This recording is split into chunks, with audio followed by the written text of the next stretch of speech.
What is up, everyone? How's everybody doing tonight? The stream was a little delayed and everything's been kind of chaotic because my camera wouldn't work, then my mic wouldn't work, and then we started the stream, my headphones didn't work. So it has been a roller coaster, but we are all here. We are hanging out. We have Pagey this week. He missed last week. Matter of fact, you broke your streak because you didn't even pop in for a second. No, because you know why I didn't technically lose the streak? Because I was there in spirit.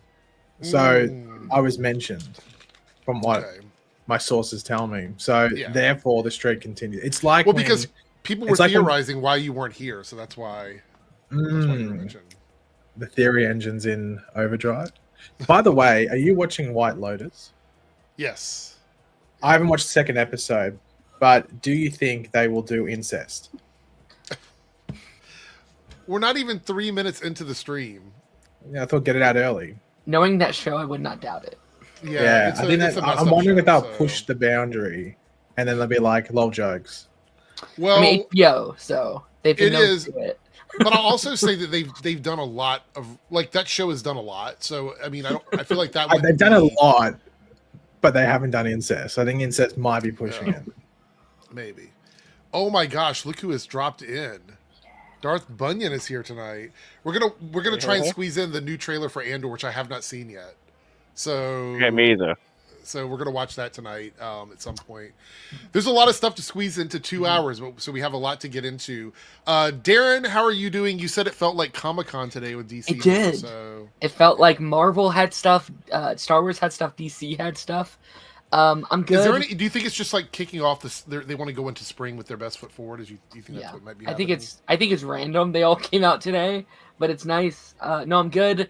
Still a little under the weather. Got that raspy voice still, but. Oh my God! Don't tell me that there's a copyrighted song in the trailer. What song is it? It's very it's a mainstream song. Oh, is it HOTTO? Is that one? Is it? That would be really fitting. That would be good. I think that should be it. So look, it's like a pop song. I think I understand that they want to be trendy and stuff, but if you want people to promote your stuff by reacting to it, stop putting copyrighted music from other artists in your trailers. At least make it your own music, like something that you're like. Make it a score, or something that's unique to the show. Or Limp Bizkit, one of the three. Yours truly says that Pagey's already geeked out. In the beginning. No, I'm locking in. That's why I'm really curious about the incest, but I don't think it's going to happen. Wait, also, what? Darth Bunyan's like, what? Out of context comment, what? We're talking about the show White Lotus. Where's the incest? I don't know if you watched the show or not. No. Where's the incest? Didn't realize it was set in Alabama. Yeah. So. By the way, actually, it's in Thailand. But isn't the character from the South? Isn't the family? I don't know if they're from Alabama. They're Southern. I don't know if they're from Alabama. By the way, Eric, I this week I started watching your favorite show of all time. Which one? Iron Fist season 1. Oh, so are you actually gonna stick it out and watch the whole thing, or? I skipped it. It like on my watch of it, and then I my ADHD kicked in and was like, no, I have to go in order. I have to go back and watch it. But, it's rough. I think there's some standout performances in the show, but the show itself is rough. So see, I think I was gonna say Eric, Darren might be going through. So it's like when you first smoke marijuana, but this is like the Scott Buck experience. So you have you might have your trip outs, you might have your psychedelic visions, and then you realize it was laced with just poison. And then you get to season 2, and then it's just still some of that, but maybe better quality. Yeah. Speaking of which, Speaking of Roof. Yeah.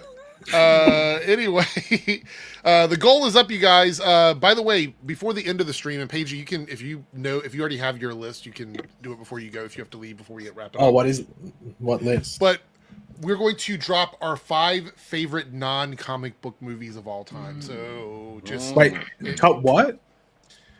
Your top 5 favorite movies of all time that are not comic book. Oh, so non-comic. Yeah, that's what I thought you said. Yeah. I wasn't too sure if you said comic book movies. I'm trying to include a goal that everybody has achieved at least once in each week's stream, so that way we can knock them out without them piling up. So this is one of the ones from a couple weeks ago. So your favorite movies, 5 of your favorite movies that are not comic book films, basically. Cool. So we don't have to spend a lot of time talking about it. I just want to go over, like, say what it is, and then you can talk about why it's your favorite movie or whatever. Interesting. Yeah, if you want to do it, you don't have to participate. I have my 5 already, but we'll save that for the end. All right, so let's see here. I guess we should just go ahead and dive into the DC stuff. Paige, you sent over a list of everything, and if there's anything we miss, we'll add it in here. Where's the screen at? Like, you know that song? It's like, no, I what don't you know. to get you off, taking down her hair. Like, oh, that one. No. Got it stuck in my head. It's been in my head like for the past like 3 days. I don't even know what song that is, and I don't want to know. I don't think. Do you want to sing more? You might know it. No. If you want to sing more. Do not want to sing more. All right, so there was a very hefty news dump from James Gunn and Peter Safran. I knew that word would get you. There's a hefty dump from Peter Safran and James Gunn about some of the upcoming stuff for DC. Do you think, okay, so before we start talking about this, do you think this was something they had planned to do all along at some point, or do you think they felt pressured to do it based on the waning interest in DC at the moment? Because it's just nobody's really talking about Superman like they were when the trailer dropped. I mean, we heard a couple weeks ago, or like last week, that they were going to announce a bunch next, or that they were going to announce a bunch, and then next week we'd get the press of it. Like they would announce it to the public. I think it's smart though. Like again, like you said, regain some of that interest, kind of heading into Superman.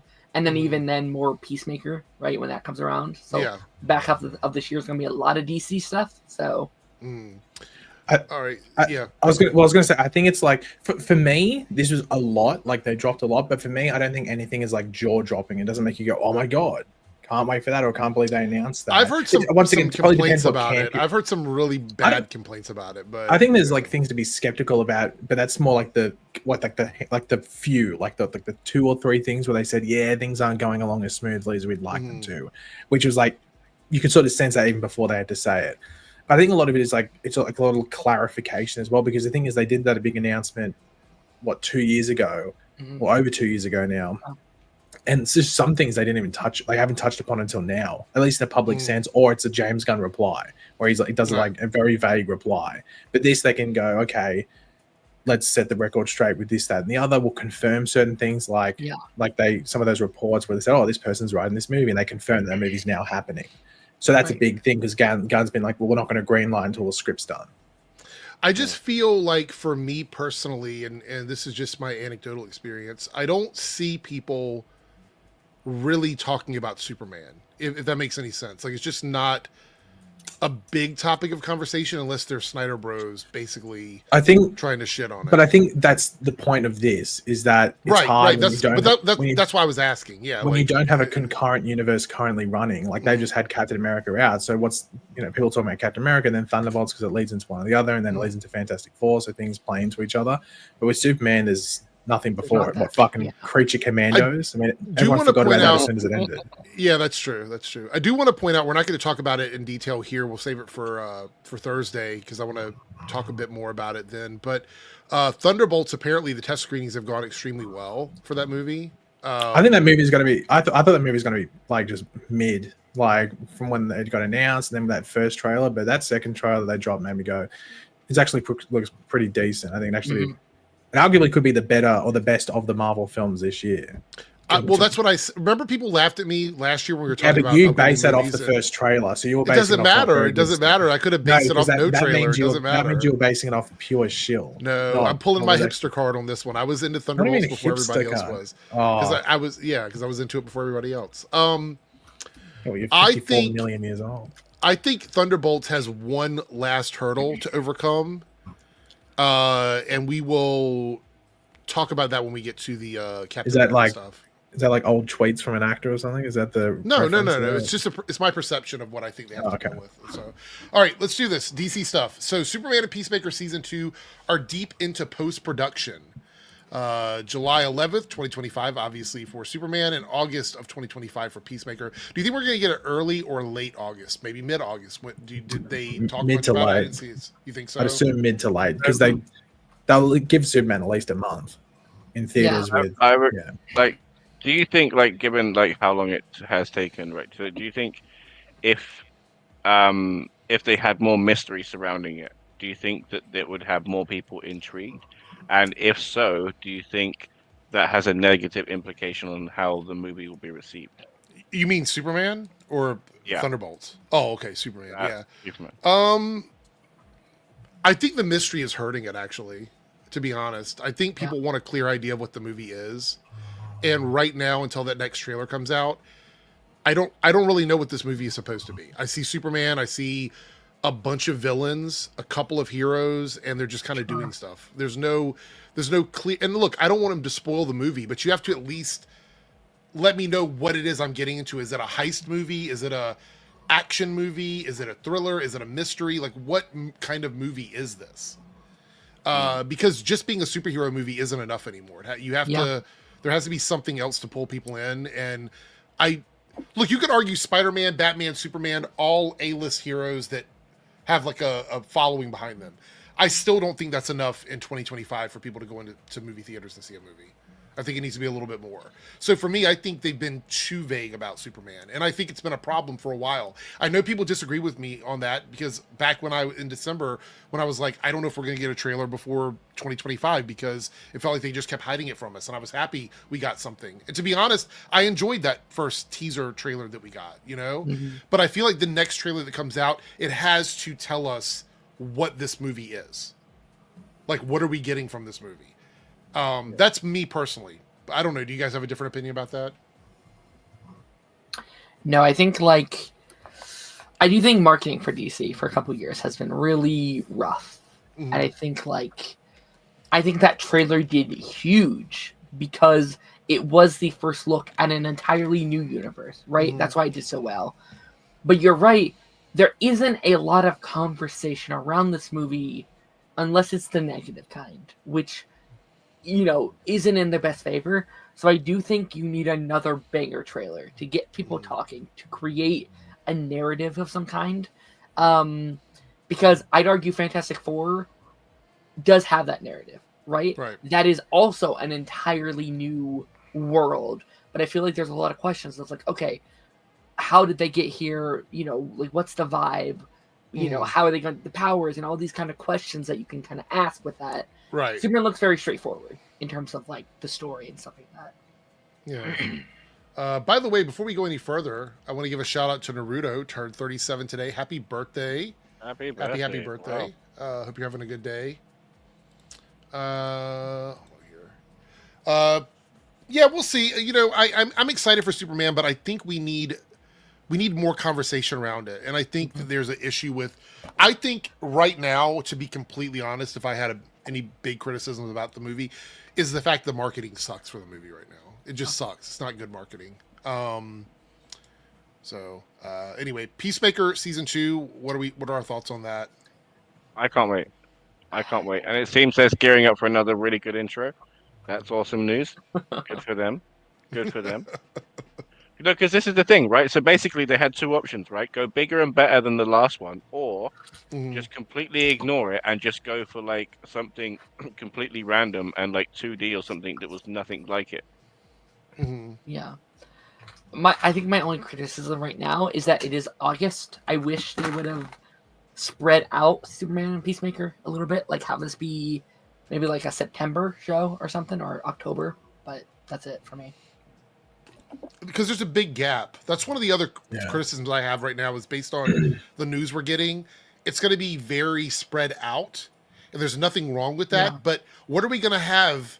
Because right now Marvel has Marvel Rivals, and I know that's not, people are going to be like, that's not the biggest thing. But a game that goes on constantly updating and adding in new stuff that has the characters in it keeps that stuff fresh in people's heads. And everyone's talking about it. Yeah. So, I mean, I think DC needs not necessarily a clone of Marvel Rivals, but something that keeps people talking about their IP during downtime, if that makes any sense. Maybe they should collaborate. What was it, Jerk, mate? What was that thing we were going on the other stream? Oh my god. Did you, by the way, this is off topic, but DC recently put out like a really shitty mobile game recently, and they've been posting. I've seen the ads for that. Is it called, is that Collide one? Yeah, it's something. And it looks horrible. Like it's very like clickbaity mobile game thing, and people are making fun of DC because like, oh, like Marvel Rivals has that, and DC has a shitty mobile game. I mean, to be fair, Marvel Rivals is like is basically like a AAA looter shooter type game. Yeah. So yeah, I mean, it's worth making fun of. Also, I think it's interesting because I don't know if you guys remember, but they fired like 6 people on the U.S. development side of like Marvel Rivals. Ends up they were both basically advertisers for the game. And now I've seen 2 different arguments that people are mad that they fired them. And then the other half is people saying they should be fired because they're going to put woke stuff in the game. So it's like, it's kind of crazy at the moment when it comes to that. All right, so Supergirl, Woman of Tomorrow director Craig Gillespie is halfway through film production, releasing June 26, 2026. Is that the next big movie after Superman? Yeah. That's a long time. It's very interesting. You can tell they're not saying much because I think this is going to be the Comic-Con main focus. So Superman, they're going to get all the promotion, and literally comes out 2 weeks before Comic-Con, and they can put all the attention onto Supergirl and Lanterns. Yeah. Well, I'm excited for it anyway, but I think that's going to help. Not to get ahead, but like Green Lantern will be. Oh, it's right here. It's going to be early 2026, so that gap won't feel too bad.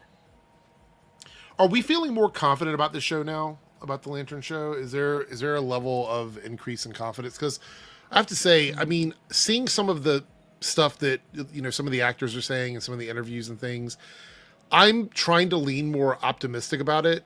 But there's some stuff that James Gunn has said. I don't know if it's on this account that you shared, Paige, or not, but there's some stuff that James Gunn said about the overall tone of the entire DCU that has me a little nervous about what we're probably going to get with some of these shows and things. Anyway, general thoughts on Lanterns for what we know so far. This has been the top one anyway, just because we got blue-balled for 4 years by the HBO Max one. Was it 5 years or something? Like, no, 4 years until Gunn took over and stuff. And it just gave me the shits. And I'll still say, based off what we knew about that show compared to this show, I think that show still sounds cooler. I agree. But we don't know much about this outside the fact that it's Hal Jordan and Jon Stewart, and Sinestro is going to be in there as well. So there's not a lot of details. The other one sounded cooler. It sounded like you're getting more stuff, but there's limited stuff known with this. So that's why I'm excited to see what they reveal. Hopefully they show us like something at Comic-Con, which just gives us a taste of what it's going to be. So, but this has been cemented in my top 2, sort of like moving around. In regards to things I'm looking forward to. So okay, I'm interested.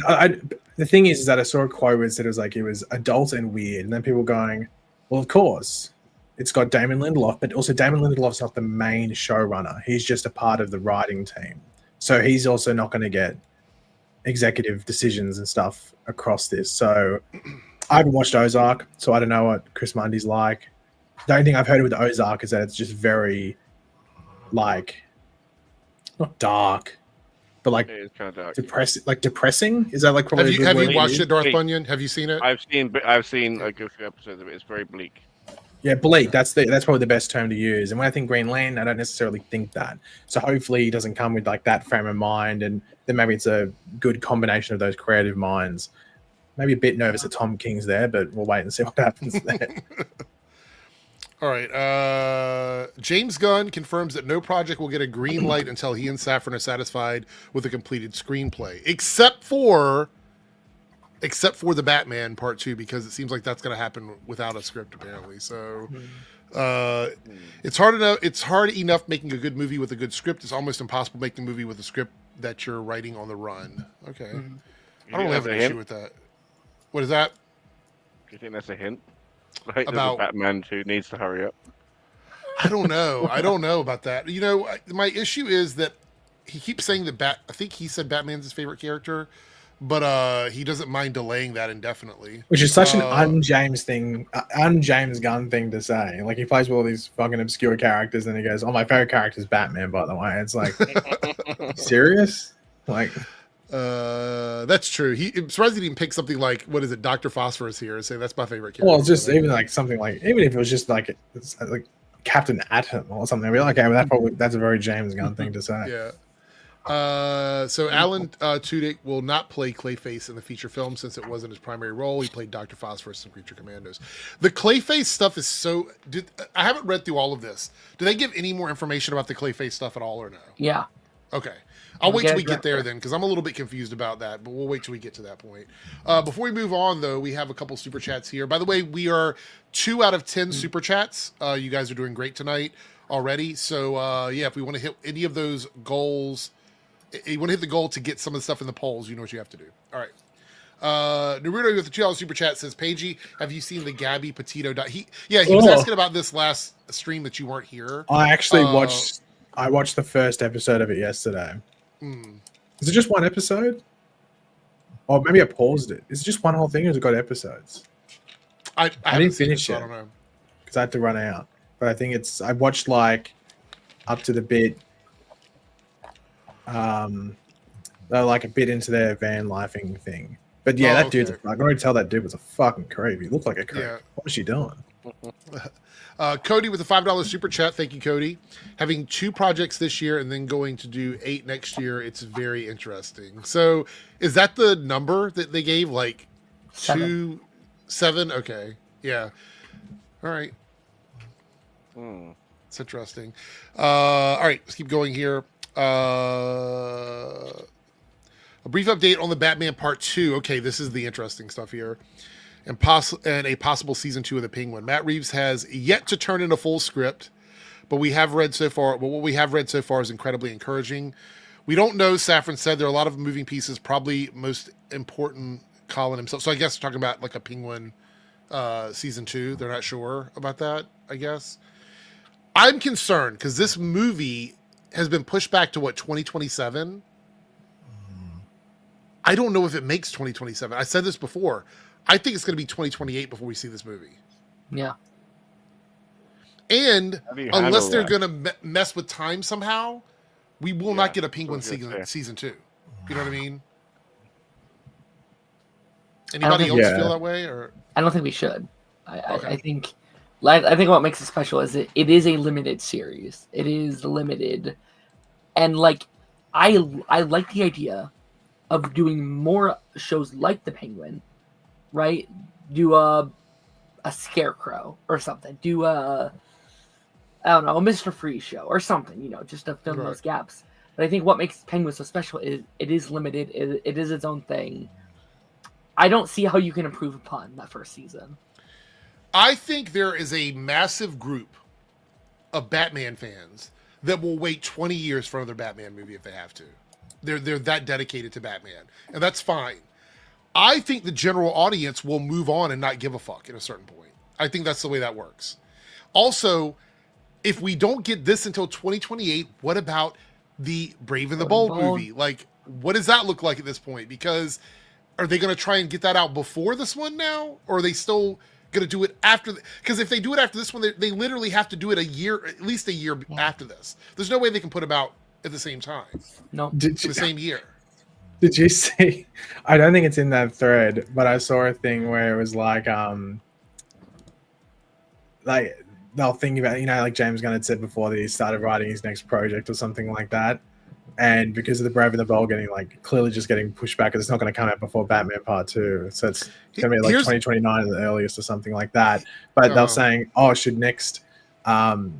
the next James Gunn project be a Batman and Superman team-up film? It could be a sequel to Superman. It's just like, are we going fucking senile? Are we going like Batman v Superman? Yeah.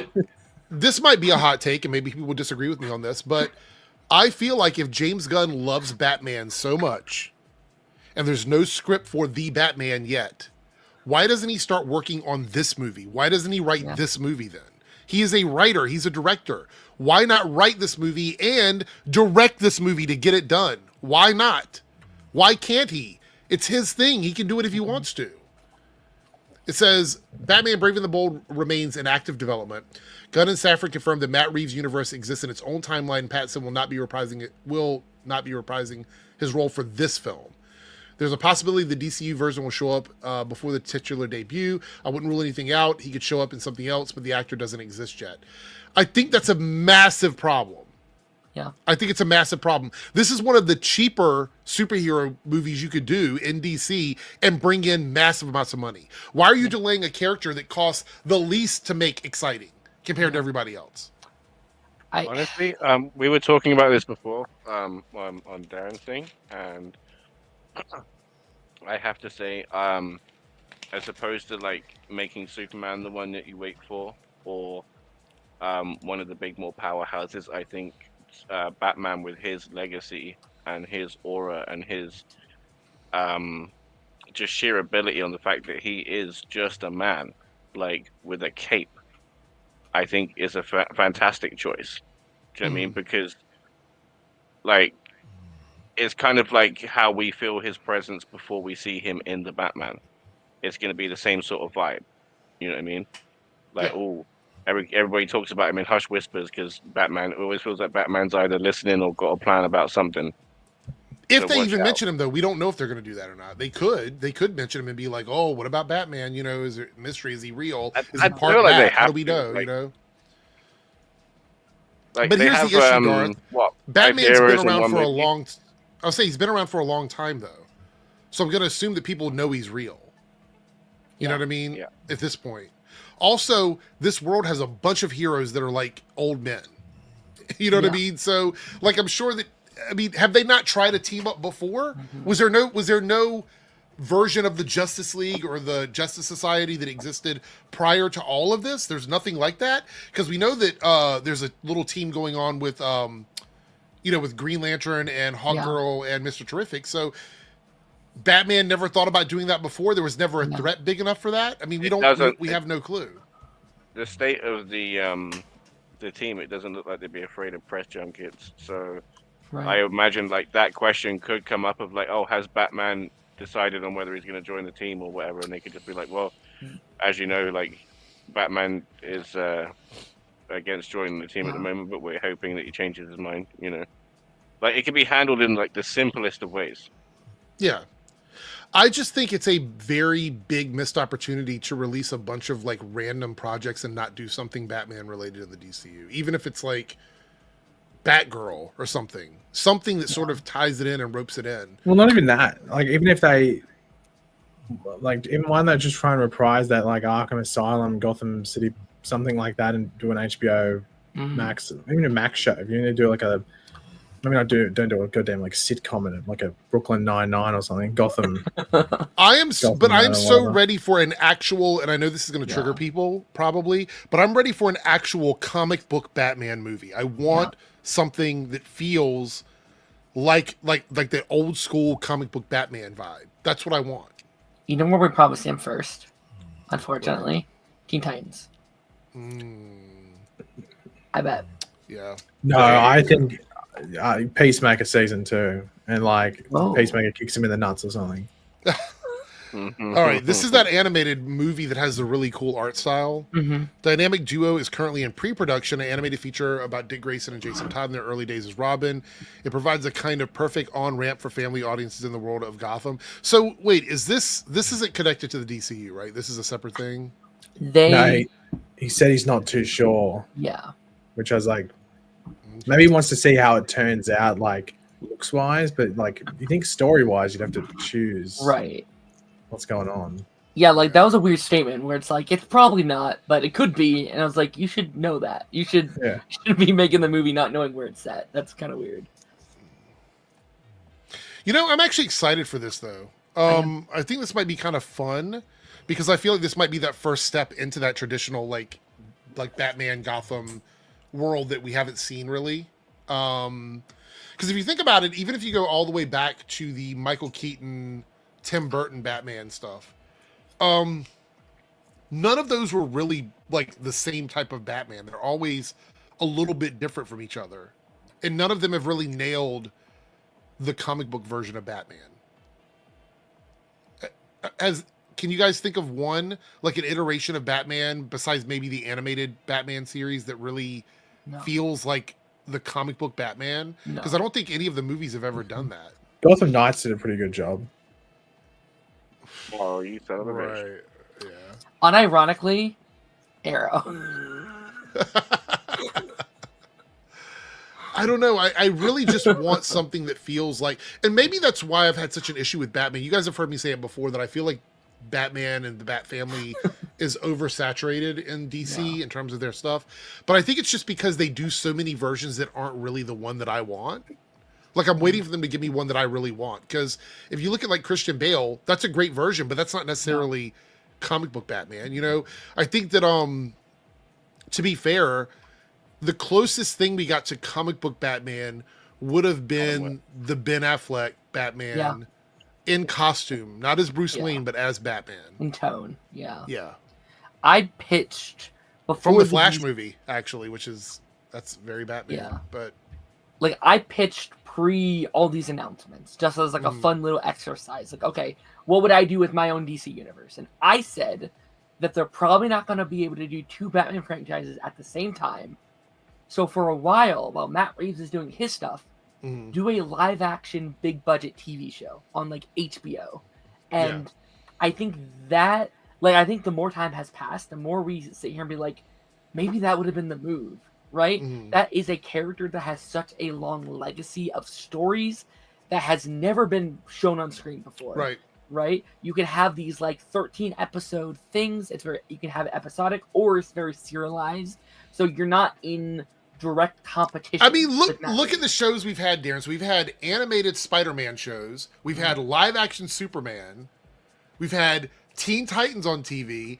What is preventing them from making a really good serialized Batman series? What is stopping them from doing that? It's not budget. The budget is there.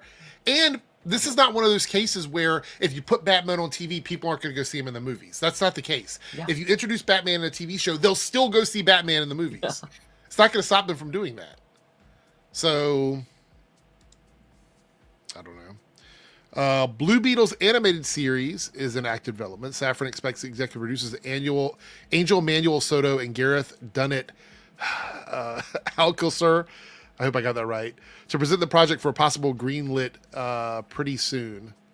Miguel Puga is directing. Christian Martinez will be writing.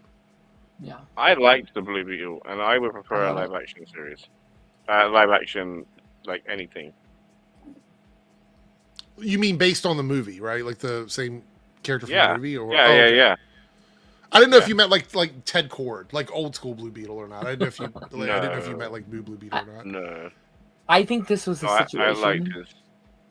Like, I think this was a thing of like, it was this or nothing, right? Like, I don't think that movie was profitable enough for DC for them to be like, okay, here's all this money for either a sequel or a live action show.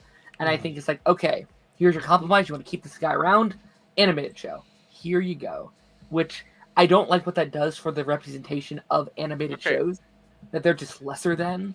But go ahead. I enjoyed Blue Beetle, but they made some really bad choices, right?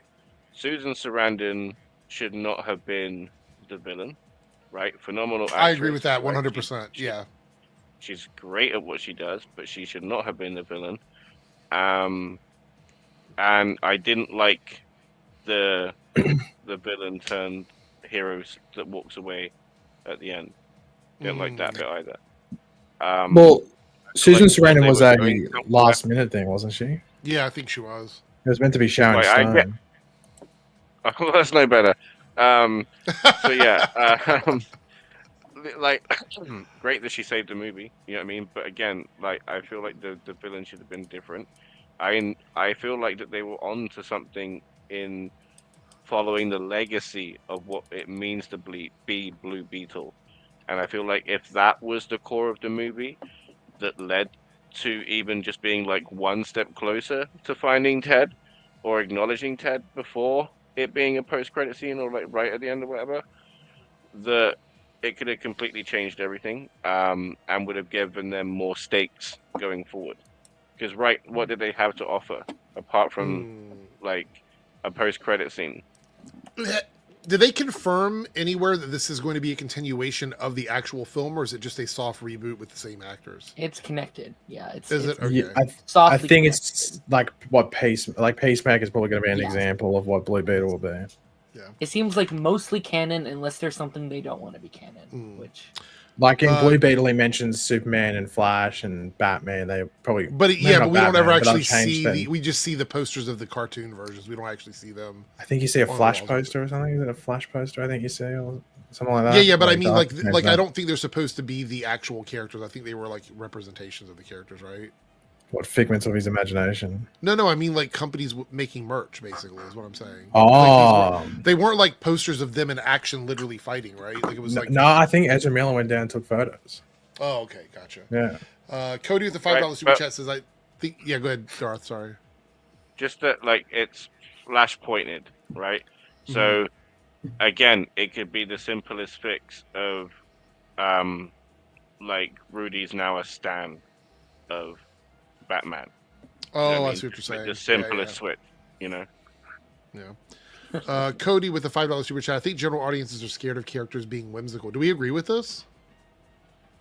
Because I think he said this as we were talking about Batman, probably. So subconsciously, I think maybe. It probably depends what the character is. Like if a character is like the Teen Titans, for example, they're probably not going to care too much if there's some of that in there, but they probably don't want Batman doing that. I remember when the Suicide Squad came out and everyone was complaining how silly that like gun sequence was. And it's like, I thought that was so weird because that's the most like comic book thing I have ever seen. Like it's such a cool scene. And I do think some people are afraid to have a little fun with their comics. They're afraid to let go a little bit. But do you think that's more of like an internalized thing, or do you think that the general audience has been trained to feel that way about it? Like, which one do you think it is, or do you think it's a combination of both of those things? It's also probably just like personal preference. Like some people read comics for different things. Some people like dark and gritty comics. Some people like when characters do silly things, right? But I think for a while, our comic book movies were very serious. Man of Steel. The Nolan trilogy and even like Avengers was kind of serious like at the time. So I think a part of it is probably like a trained, this is what superheroes are. Where it's like, not always. I agree, because as well, it's not even just superhero stuff. Because as well, yes, superhero stuff, and with comics, all you hear about is, this was real. This cost this hero so much, and this. But even with standard movies, comedies are hard to get recognition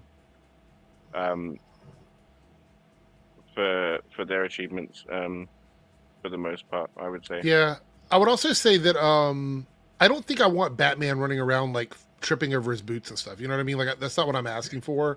I'm asking more of like.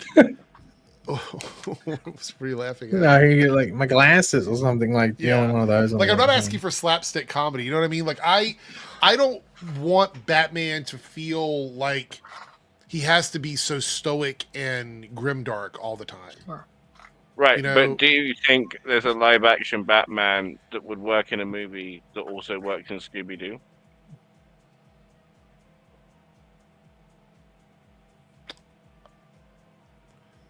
In what way? What do you mean? Like as like in being whimsical, dry humor? I don't know.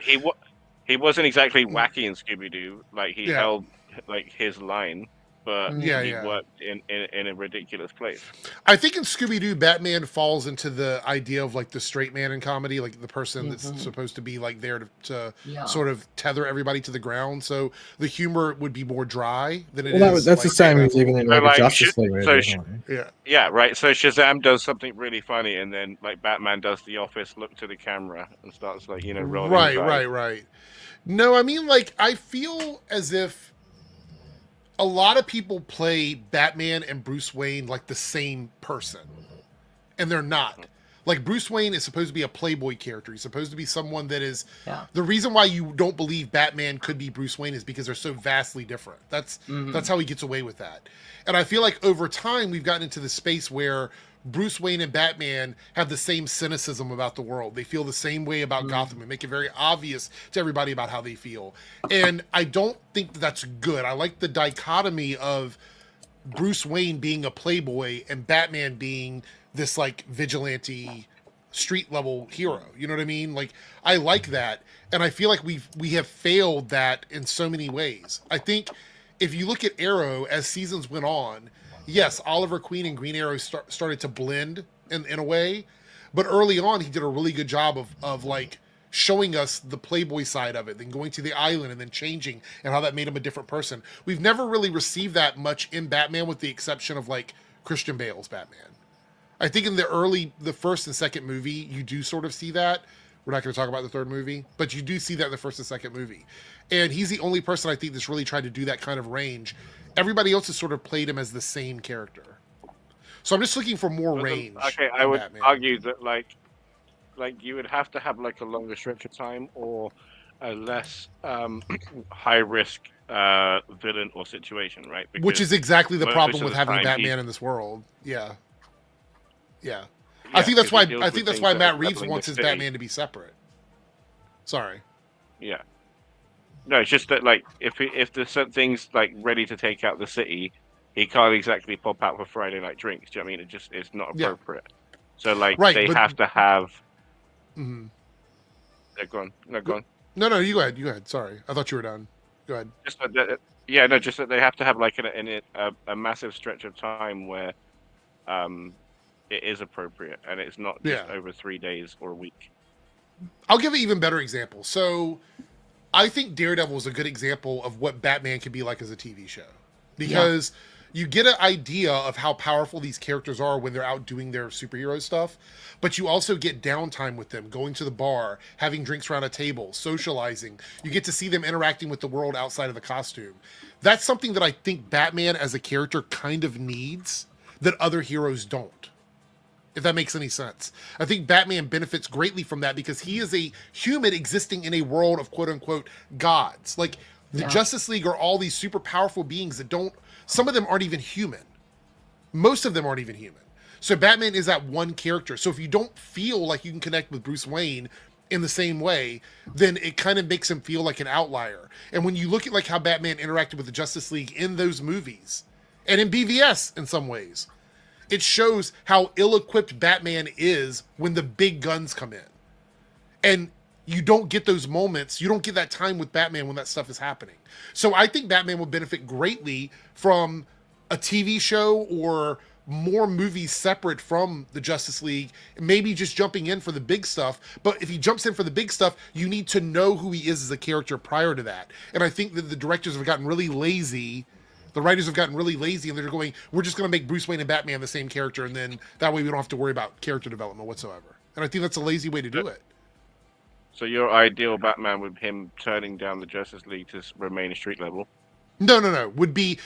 My ideal Batman would be them taking time in the movies or in a TV show, giving us stories with him that don't connect with any other big superheroes. So he just has time to really build himself up. And then if he wants to jump in for the team-up movies, we don't have to waste time in those movies establishing the humanity of Bruce Wayne. Because right now, if Batman jumps into a movie, we've already looked at, like, the DCU is a blueprint of what happens when you circumvent actually building characters up. Like, that's a blueprint of it. Batman was never properly built up in that universe because he was dropped in to face off against Superman when they skipped a second film to make that happen. And that's why that crumbled. That's why it fell down, because it was literally like, look at these cool comic book things we're doing and don't pay any attention to the fact these characters have really no background or any kind of connection with each other. That's all that was. And then Wonder Woman randomly shows up. So it's like, it's just one of those things where they want to reap the benefits of all the cool shit without putting in the work to get to the cool shit.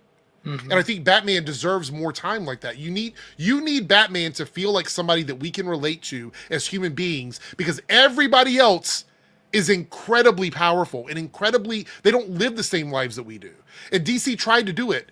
They tried to do it. Clark Kent working for the paper, Diana working for a museum. They tried to do these things, but they just have not nailed them 100%. I would say Wonder Woman is a really good example of a movie that gave a shit about making us care about the character in the movie before all the cool stuff starts to happen. You know what this is reminding me of? It really reminds me, I know it might be fresh in people's heads, I'm not too sure, but it really reminds me of Smurfs and them just really feeling that they can just push influence of Smurf on us without any real proper introduction. Right. as to how that works in the Smurf world. Like, how is there an influencer in the Smurf world? Does he connect to out of the Smurf world, or do other Smurfs watch influencer Smurf?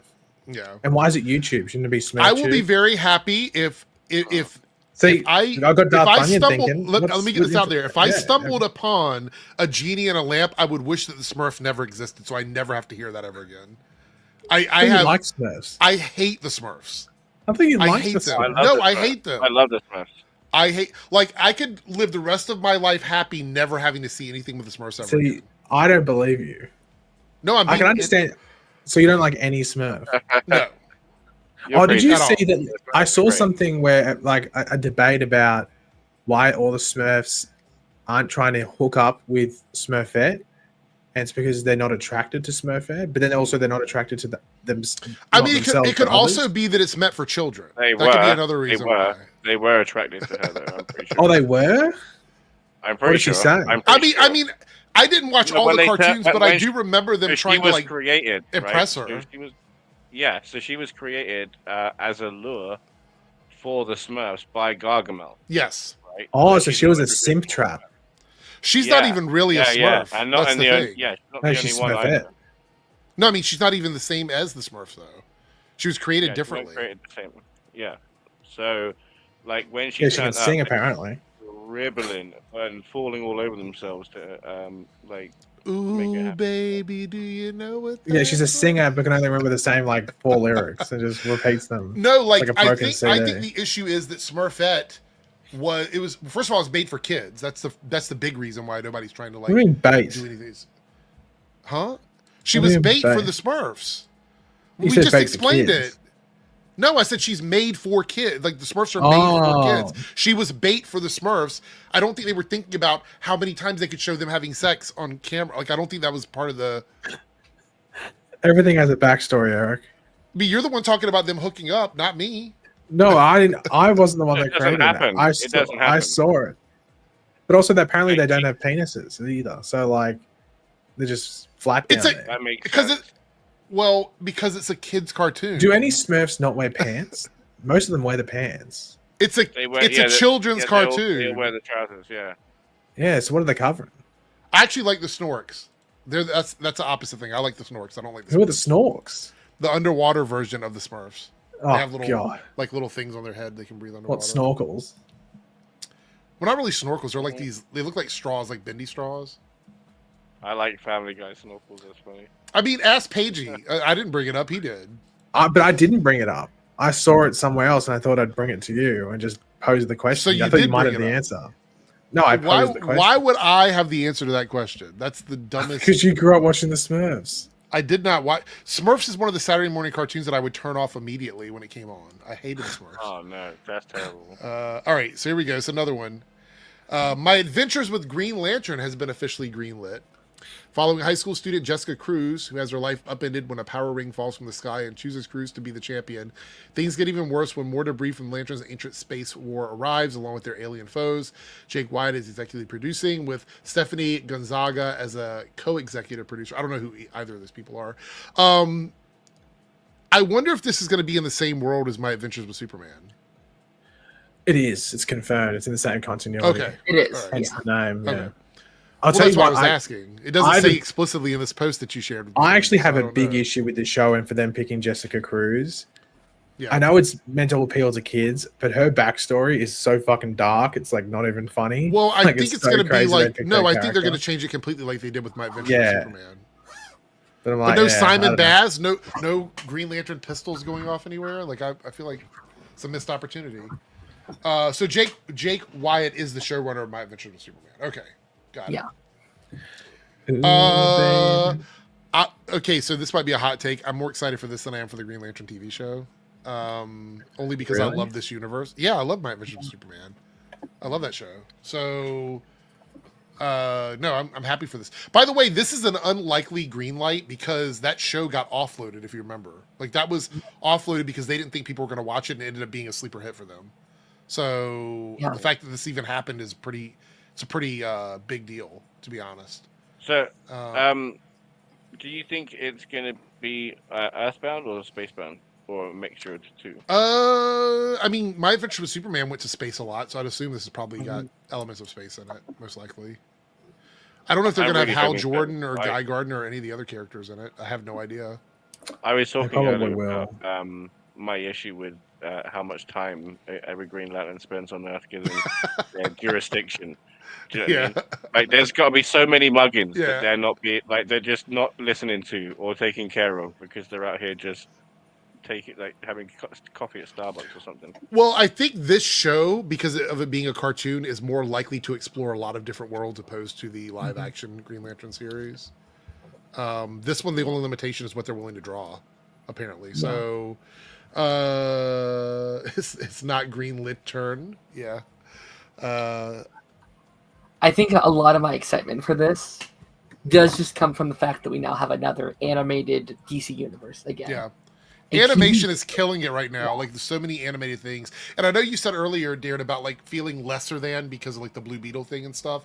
I think it always will feel that way, but only for people that don't totally vibe with animated stuff, because I love animated stuff. I could watch animated stuff all the time. Matter of fact, if the MCU went away tomorrow and they just wanted to give us a Marvel world that was all just animated stuff, I'd be totally okay with that. I mean, I know they won't, but I'd be totally okay with that because I just love cartoons that much. Yeah. So I'm glad to see this. Obviously, X-Men 97 was great. I love Invincible. I love my friendly neighborhood Spider-Man. Love that.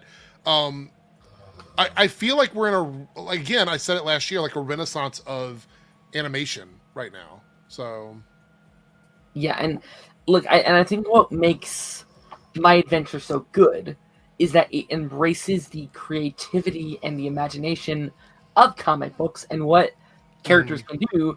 Even in terms of Superman, a character that typically doesn't do a lot of the stuff he does. Right. So when you're doing Green Lantern, the same team that did that show, that's exciting to me. A character that's all about imagination. And I also love this animation style, by the way. I love this animation style. So I think like you adding that animation style to a Green Lantern character is exciting. That's going to be really, really cool. So this one I'm a little torn on, though. Superpowers. Okay. So DC Superpowers has officially been greenlit. Taking place at the Alliance School for Heroes. It focuses on new students, including Lightning, no thunder, just Lightning. Flash, probably one of the younger Flashes. Plastic Man, not Plastic Boy, Plastic Man. Aqua Girl, a Green Lantern, we don't know which one it is. And Terra, who level up their powers under the supervision of Principal Martian Manhunter. That's kind of funny, actually. In the hopes of one day graduating and becoming the next generation of Earth's defenders. We got this shot here of the title. I don't know how I feel about this one. This is one that I'm kind of like, this I'm assuming this is kids, like younger. I'm assuming this is going to be like that, the superhero high school girls, whatever that show's called. Yeah. Yeah. So this might be really good for that particular demographic. I don't think this is something that I'm going to be. Do you think they saw that Justice U wasn't continuing and thought, let's just take that idea and Justice U? This is a really cool concept. Yeah. And like, if it isn't for a younger demographic, I'm in. That sounds sick. This could be the next or this generation's version of Young Justice, right? It definitely can be. But me and Darver talked about it on my thing.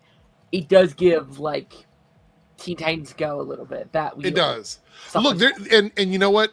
If they want to use animation to bring these characters to that age group, I'm totally okay with that. Yes, I'm totally okay with that. I mean, I'll put $100. It's gonna be for like it's gonna be a Teen Titans Go thing. Like even the title, like superpowers. Like yeah.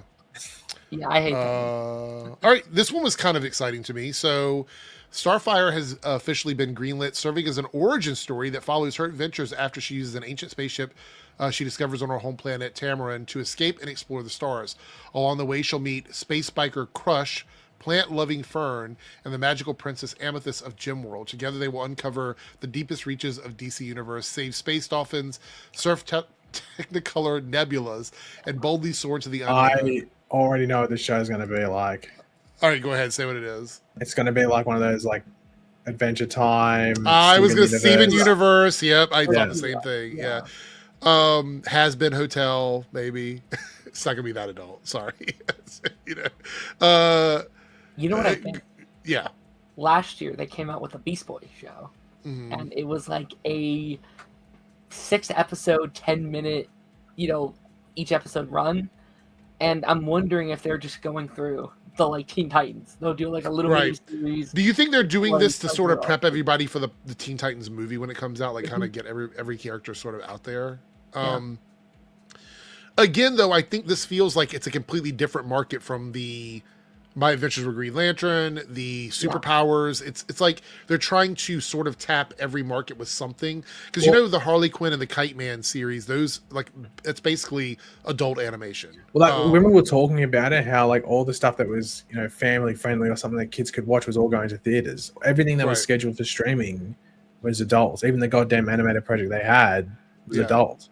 So it was like, well, what are the kids going to watch? Because the kids most likely going to watch TV.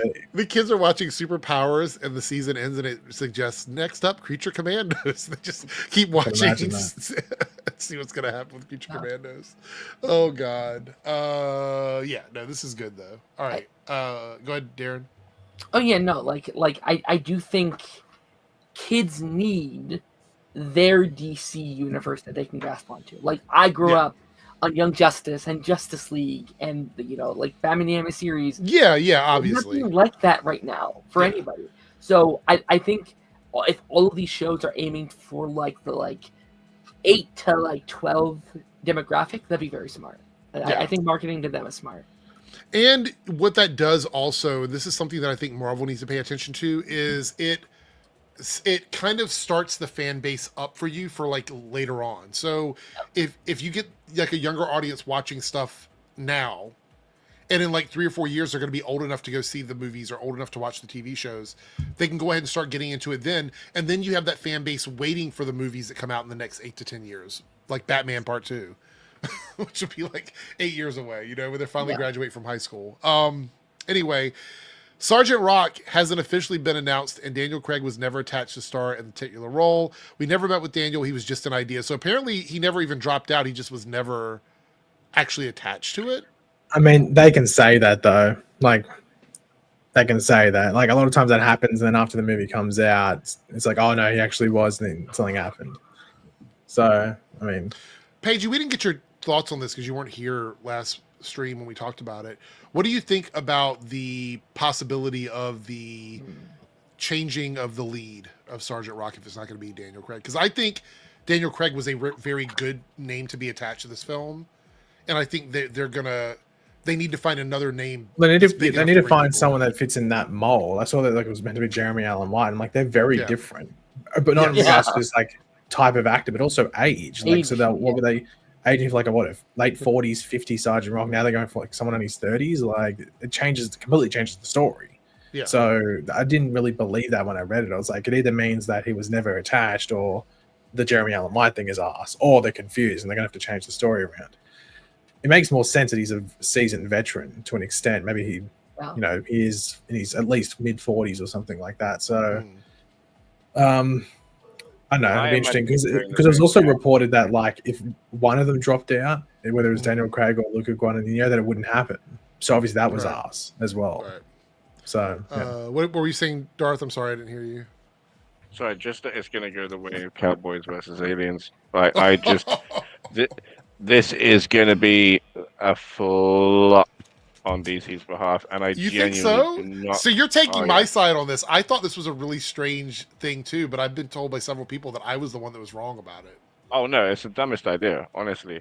Like we were talking about this again on Darren's thing. Like the amount of just war movies in general that, like horror movies, like they're cheap to make. Like we're talking about things that are cheap to make.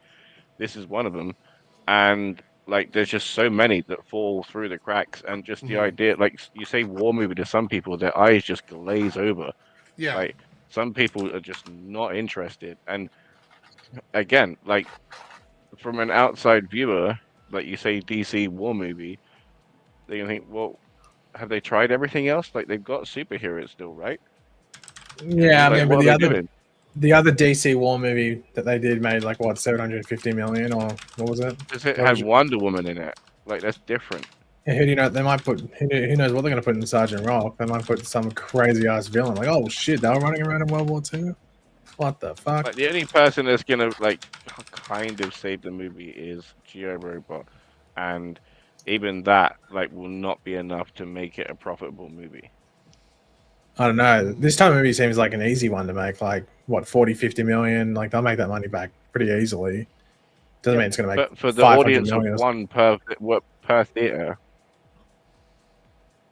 No, he'll make more than that. And also, if it does have like that Oscar appeal, even if it's just like it isn't like conversation, doesn't necessarily. Do you think this is Oscar bait for DC, or you think it's just a possible Oscar contender? I don't think it's Oscar bait, but I think it's playing. Private Ryan. It's playing. I think it's playing into that in regards to attracting the talent that would play into the Oscar stuff, if that makes sense. So I don't think the film itself was set up to be Oscar bait, but it's like, hey, we got Luca Guadagnino to do this. He had a good time. He had a good time making the movie for our studio, and he could say to whoever, he could say to Greta Gerwig or something, "Oh yeah, I had a really good time. You should go make a movie there or something." You go, Darren. Sorry. Yeah, no, like I've talked about this before. I think the goal is to change the reputation of not only DC, but also what a a comic book movie can be. Because right? I was going to add quickly. It's because I think Marvel's had an issue with that. Yeah, like you've seen, and I think they've got a bad word of mouth in regards to directors coming to work for them, and that's why they're getting people who aren't like, they're not really overly established directors. They might have directed a couple of TV episodes or something, and all of a sudden they're directing a $200 million movie. Yeah, DC probably wants to do the opposite, but I'll be honest with you, I don't see how DC sustains this. I don't see how DC sustains director freedom and a logical path to something at the end of the. But I think that's the whole thing. I don't think there's necessarily director freedom across the board. At the end of the day, you have to play for the team. You have to play for the company, and that will be. That's why I'm worried about Swamp Thing. I'm still worried about Swamp Thing. But I think that's because I don't think Swamp Thing will be that much. So I think that freedom comes with those lower budget, like under 60, 70 million. No. I don't mean like I'm worried about it because of the budget. I'm worried about the connectivity with the rest of the DCUs. Oh yeah, but I mean, at the end of the day, like those are intended. Like I don't think Sergeant Rock is intended to place into this thing, but it places in the world, in the continuity. They can, all you have to do is just mention certain things, even if it's in another project. Swamp Thing doesn't have to connect to whatever the fucking next thing is, but they'll have a news thing where I'll be honest though, to the same thing. We're in this gritty war movie, and all of a sudden G.I. Robot shows up, kill Nazis, like it's just, I don't see how that works. You know what I mean? Like I don't think it's going to be as serious and gritty as they want it to be, because there's no way to incorporate somebody like G.I. Robot. I still think if they do this movie, it's going to be like a behind enemy lines where he's by himself, or he's with like he's not with. So you mean like just Sergeant Rock by himself on a mission? That maybe, or like a small group, but G.I. Robot's not there. There's a separation sort of thing. Yeah. So Easy Company's not fully together. Maybe they just get split in two. Here's the issue I have with that short car. I don't necessarily mean it has to tie into it, but when you do a prequel to whatever you're doing now, you have to be very careful about what you establish in those prequels based on what you're getting later on, because look at what's happened with the Star Wars community.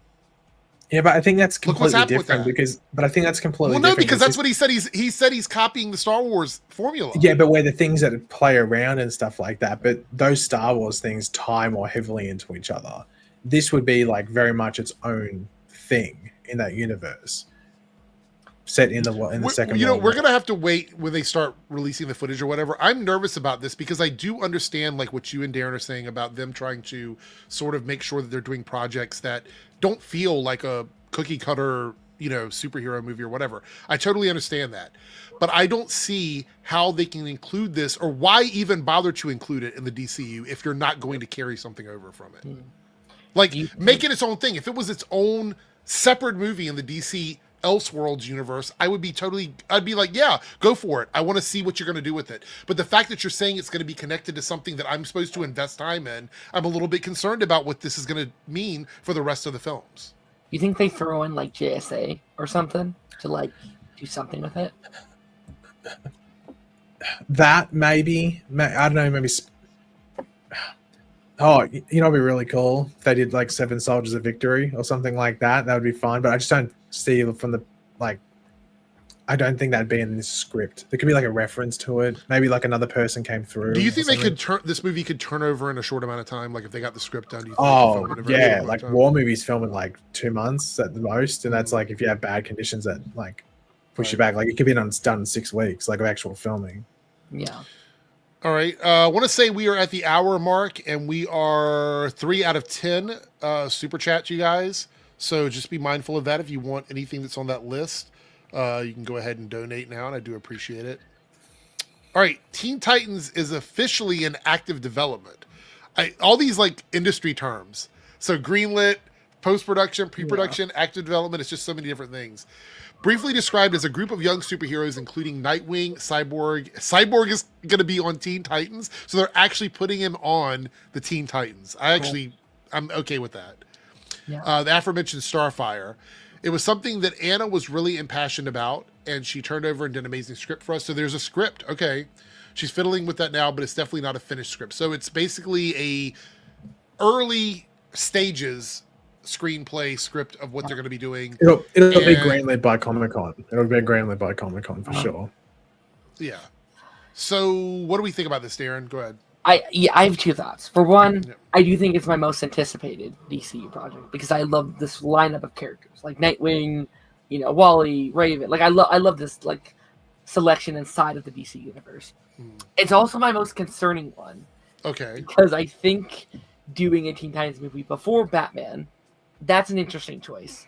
What's an even weirder choice before a Justice League is seemingly formed, right?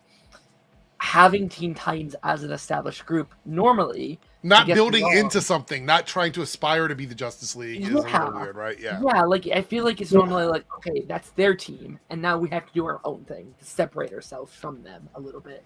Yeah. My biggest concern for it is it's called Teen Titans, and when I think of Nightwing, I just feel like that's him entering his own thing and he's adult, like as he's heading into adulthood. Oh, you mean instead of being Robin on Teen Titans? So the only thing I can think of is that it's just establishing Teen Titans as a group, and then maybe if they have another one, then you do put a Robin in there and stuff like that. But I don't know. It'd be interesting to see how they would handle it. So I'm gonna go ahead, Darren. Sorry, go ahead. I really like what the animated movies did, where Dick and Corey are the like the captains of the team, like they're the leaders. They're grown-ups teaching the actual teenagers, right? So I think they might do that. So I want to say DC is in a very unique position with this film for a couple reasons. The biggest one is that Marvel has not done anything like this yet. No. They had one plan that just never happened. Well, the Young Avengers could have been that, but they've been spinning their wheels on that. They've been swimming in place for a while with Young Avengers. So DC has a unique opportunity to introduce a team of younger superheroes in a movie, a big budget movie with a lot of memorable characters in it. You know what I mean? They can get in early on this. So if you look at what we have here, so we've talked about Sergeant Rock. That's something that Marvel hasn't done. They've never done like a war movie or a film like that. They've never done a movie like this. So I think these are unique films that gives them an opportunity to do something where they're not trying to copy what Marvel is doing. They're trying to do something different. Now that's a double-edged sword because the classic Marvel formula is what the general public seems to be screaming about. You know what I mean? We want all that back, which I don't really think they do, but that's what people keep screaming. But then you also have that like negative vibe towards anything different and new and exciting, which the general public seems to sort of backlash against. I will say this, I am more optimistic about stuff like Sergeant Rock and Teen Titans than I am worried about it. Like, I'm not worried about them. I'm very curious to see what they're going to do. If anything, I'm worried about the impact it's going to have on the later stuff. Like with Sergeant Rock, I'm just worried about how a prequel is going to affect, the modern movies. But with Teen Titans, I have zero worry about what this could be. Like, I think this could definitely be a home run for them. It really does come down to how much they want to put into this to make it good, And we talked about previously, out of all of DC brand, Teen Titans is probably the most like nostalgic outside of Batman, right? You have 2 generations who have grown up on this specific team with Teen Titans and Teen Titans Go. People are going to see, hey, I know them. I used to watch them when I was a kid, or my kids love Teen Titans Go. Let's go see this movie. Yeah. Please look. My only plea to them is ignore the Titans TV show. Everything that happened in that show, just ignore it and write this movie as if it is brand new and you've never had anything like that before in your life. You can look at the cartoons, either of them. You can look at Young Justice. Any of those are fine, but ignore the Titans TV show. Don't take anything from that show at all. Let's bring that Bruce Wayne over here and have him. Yeah, 100%. All right, so we have a script for Deathstroke and Bane project. I still don't understand what this is, and I know, Paige, you said you have some theories about it, but it says that James Gunn says it's something kind of like a Deathstroke Bane story. So it's not even really like a fully formed idea. It seems like. I mean, let's just knock it out of the. This shit ain't happening. Like that movie's not happening. Let's be honest. Like that movie's not getting made. I mean, the reality is, does anybody want this?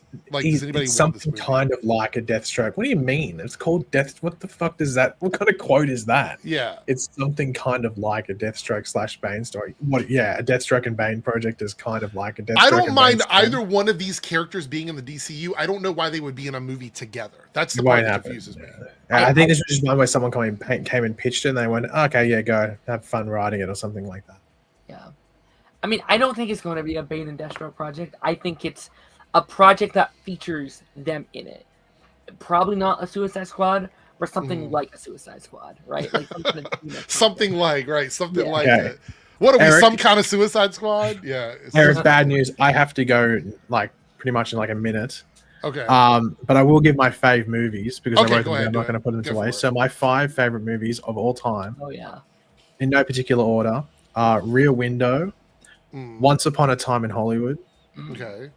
Napoleon Dynamite. Of course. Oh, that was one of mine, you bastard. Okay, go ahead. Jurassic Park 1. That's one of mine too. Okay, go ahead.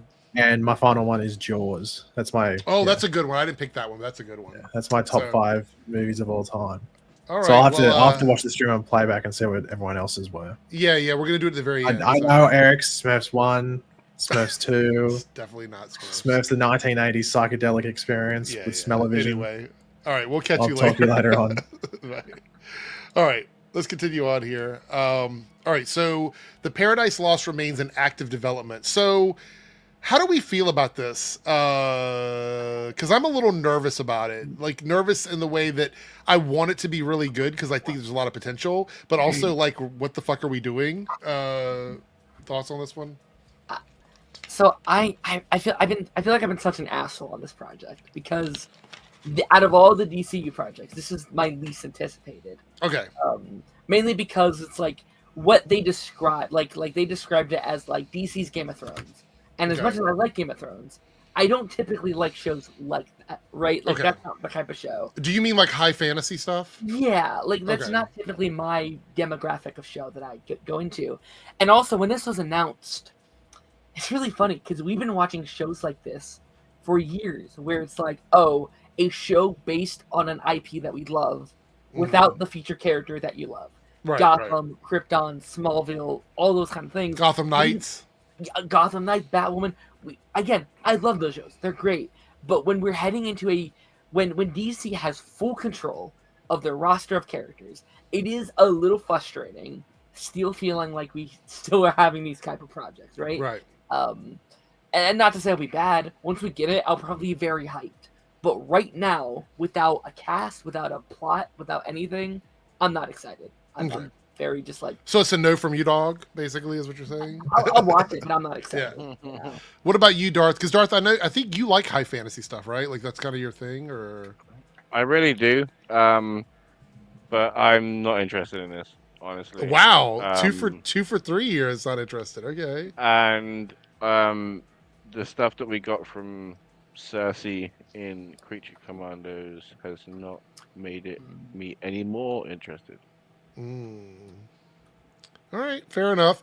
I'm nervous about it. I won't say that I'm not interested because I happen to like high fantasy, but Darren, you bring up a good point. Like, they have access to Wonder Woman. Why are we like not using Wonder Woman? That doesn't make a lot of sense. I think it's a thing where they're afraid to use what like the major players of the DCU. Like, I think they're trying to create a little bit of distance But they're like, but Wonder Woman is still big to our universe. How do we introduce that character while also keeping her a bit separate? And I think their plan is like, okay, do 2 seasons of the show and then do a movie or something. Yeah. But, all right. Booster Gold moves forward in development after a particular showrunner creator who had expressed interest in the series, but ultimately moved on. What? Were they that vague about it in the interview? Yeah, this was one of them that they basically said, not right now. It's like, right. We were working on it, but we can't find an option, so pause. All right, let me just put this out there. I think Booster Gold is a very easy story to do that doesn't have to connect to any of the other heroes. Like, it's literally, you could just have him doing his own thing. You could put it in the future where he's from. You could have him time traveling as a joke. There's a lot of things you could do with Booster Gold that make him fun. But I think the thing is, I think what DC believes is Ted Kord, Blue Beetle, and Booster Gold are so closely connected, they don't know how to move forward with these characters without giving fans the duo that they want, basically. I think that's the problem. Because Booster Gold by himself may not be funny enough to sustain a series without some sort of supporting cast. Right. And maybe it is Blue Beetle. Maybe it is that version, with Booster Gold. I don't know. All right, here we go. I'm 2 for 2 here because I've never liked Booster Gold. I'm not a big Booster Gold fan either, but I'm just kind of surprised they aren't taking a shot at it, to be honest. All right, honestly, Swamp Thing is... Sorry, can we just go back a second? Yeah. Just scroll up for a second. I'm confused. How does it move forward after a person drops out? Oh, you mean the Booster Gold thing? Yeah, it says Booster Gold's move forward in development after a particular showrunner disappeared. So do they mean they got another one? Yeah, I think they mean they're looking for someone else. Yeah. They're looking for somebody else. That's not really moving forward then. You took 2 steps back. I agree with you. Yeah. It's a very... I feel like they don't want to disappoint people, so they're playing like word salad a little bit with this. Yeah. All right. Swamp Thing has been stuck in limbo while James Mangold has been focused on his biopic, A Complete Unknown. Waller is going down a bumpy road, struggling to land the right script. Okay, so 2 things here. We'll start with the Waller thing. I don't care if this show ever happens, to be quite honest. I just don't care. I think it's one of those things where it feels like a holdover from the old DCEU, and I would be fine with them just moving on with it. As far as Swamp Thing goes, love James Mangold. Think he's very talented. His comments about what he wants to do with this, it made me very nervous. But I wouldn't be opposed to seeing what he ends up doing, because I like Swamp Thing. I like the story. I love the Swamp Thing TV show. I'd love to see that sort of vibe continued in through a movie. I think that would work really well. But out of these 2, if you're going to ask me which one I don't care about the most, it would be Waller. I think Waller could go away, and I wouldn't really care too much about it. I'm the opposite, right? So basically, I was very interested in a Waller show. Waller show, what you want to say? I would question, right? So basically, I was really interested pre-Creature Commandos, right? Now I'm a bit unsure about how her character is, right? Because for me, Amanda Waller before Creature Commandos wouldn't have fallen so easily for the deceit and treachery. Right, I understand what you're saying. Yeah, receiving the magic vision, right? And for me, it changes her character somewhat and makes her like a lot more vulnerable and a less of a stoic force, like that can sometimes rival Batman. Do you know what I mean? Like when they meet, they clash quite well. So yeah, now I'm not sure. So I would say again, before Creature Commandos, I'd have been more interested, but now, what would they do with her? Do you know what I mean? Yeah. I don't know. No, I agree. I will say this. This sounds like the argument that I made about some of the stuff that happened with Lex Luthor and some of these other characters. When you have a character that is known for having a specific skill that they're good at, and you take that away from them, then you ruin that character's viability later on. Like, if Amanda Waller is known for being this Nick Fury-esque, always knowing what everybody's doing, everything behind the scenes, I'm keeping an eye on or whatever. And I think Secret Invasion sort of fell into this trap too with Nick Fury, but like knowing everything that's going on behind the scenes, and then you pull the rug out from under them and go, by the way, they fall for everything too, then like, what is this character then at that point? Because if you show that they are capable of falling for the same things that other people are falling for, but that's supposed to be their best skill set, then what is the viability of that character long term?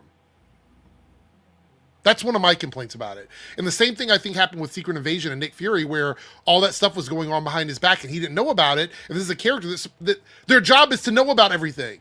Yeah. You know what I mean? So that's how I feel about the Amanda Waller stuff. But what about you, Darren? Any thoughts on this? Yeah, I think these are both losses. I was really excited for Waller. I think, like, despite my feelings on maybe you should have separated more from the DCEU, I thought bringing Viola Davis back was a brilliant move. I think she's a fantastic actor. I think she could have made one of the greatest comic book shows of all time, especially this being more of a court drama. I think you could have done some really cool things with world building in this new universe. I personally, well, you know, me and Darth also talked about like our issues with what they did with her in Creature Commandos.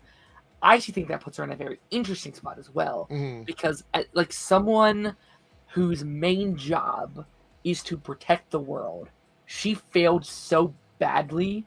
I think that puts her in a very interesting spot where it's so like, you wanted to see like the redemption arc of the character. Okay. Yes. Like her one job she failed, and her daughter You had one job. You had one job. The world can't trust her now. She's on the council, and it's like, how do I redefine me as a person? And really cool. Cost effective. It would have been a very inexpensive show to make. They dropped the ball in so many ways, and they lost Viola Davis right now, who is someone that could have like crushed it for them. All right, so we have a super chat here from Cody, $2 super chat. We are a 4 out of 10 now. I think the show is meant to set up Checkmate. Maybe. Did they confirm that? I think we mentioned that a while back when we talked about it. Did they confirm anything about Checkmate for Waller, or is that something that people were just speculating, I guess, based on the information we had? I think they were just speculating. But look, yeah, I'd be good with that, though. 100%. Okay. I'm kind of bummed about this. What is that? Sorry, what did you say, Darth? Just that I'm surprised it hasn't come up yet already, honestly. Oh, yeah. This is one I'm kind of bummed about in every way. From the conception of what this is to how it exists in the DCU to where we are right now. The Authority has been moved to the back burner. It's a very, very big movie if you're going to do the Authority properly. And some story elements, perhaps that are in Superman and some of the other films that we fast-track, step a little bit on the Authority. Gunn added that the script also had a harder time coming along, so the film hasn't been much of a priority because it has been subsumed by everything from The Brave and the Bold to Paradise Lost. I'll be honest, I didn't know how this movie was going to exist in the DCU anyway, based on the story from the comic books. It just didn't make any sense to me, because there's so many things that happen that lead up to the Authority that you would just completely skip over to bring these characters in, or you would give us like a info dump about how we got to where we are with the Authority. So that part I didn't like. They were moving it to an animated feature. Okay, I'm down for that. I like animation. So for me, as long as it's well done, I didn't care too much. Primarily, I wanted to see Apollo and Midnighter in live action. Yep. Those two characters for me make a lot of sense. I think they could still work without the Authority, but the Authority as it's designed, existing in the DCU, never made sense to me. And I didn't see how we would ever get there. So it does suck that this isn't going to happen, but I also don't know what it would have looked like when it came out, if that makes any sense.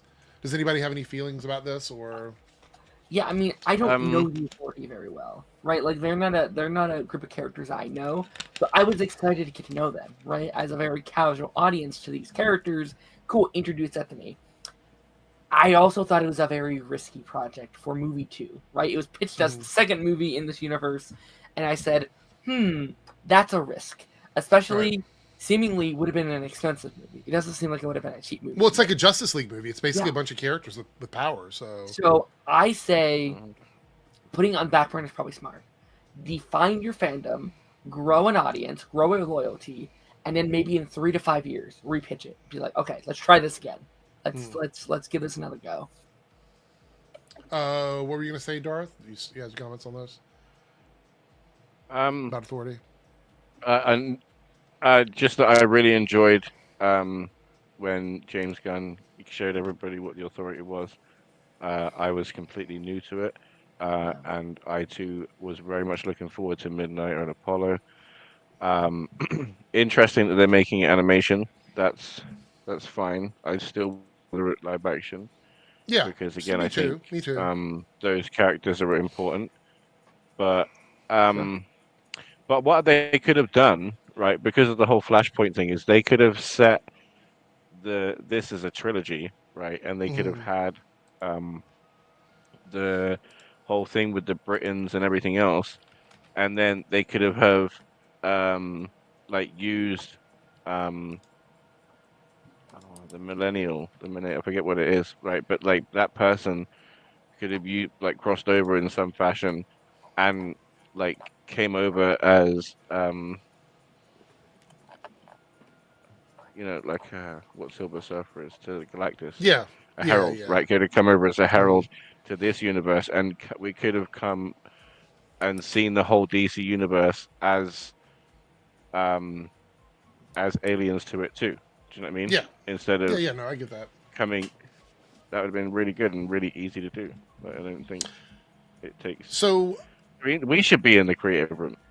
Like, I know. I feel like sometimes I'm sitting around, like if I had the keys to the car, what would I do? And I feel like I have some good ideas, but I have to. So look, regardless of the shit that I give these guys, I understand that they are in a high pressure situation on what they're dealing with.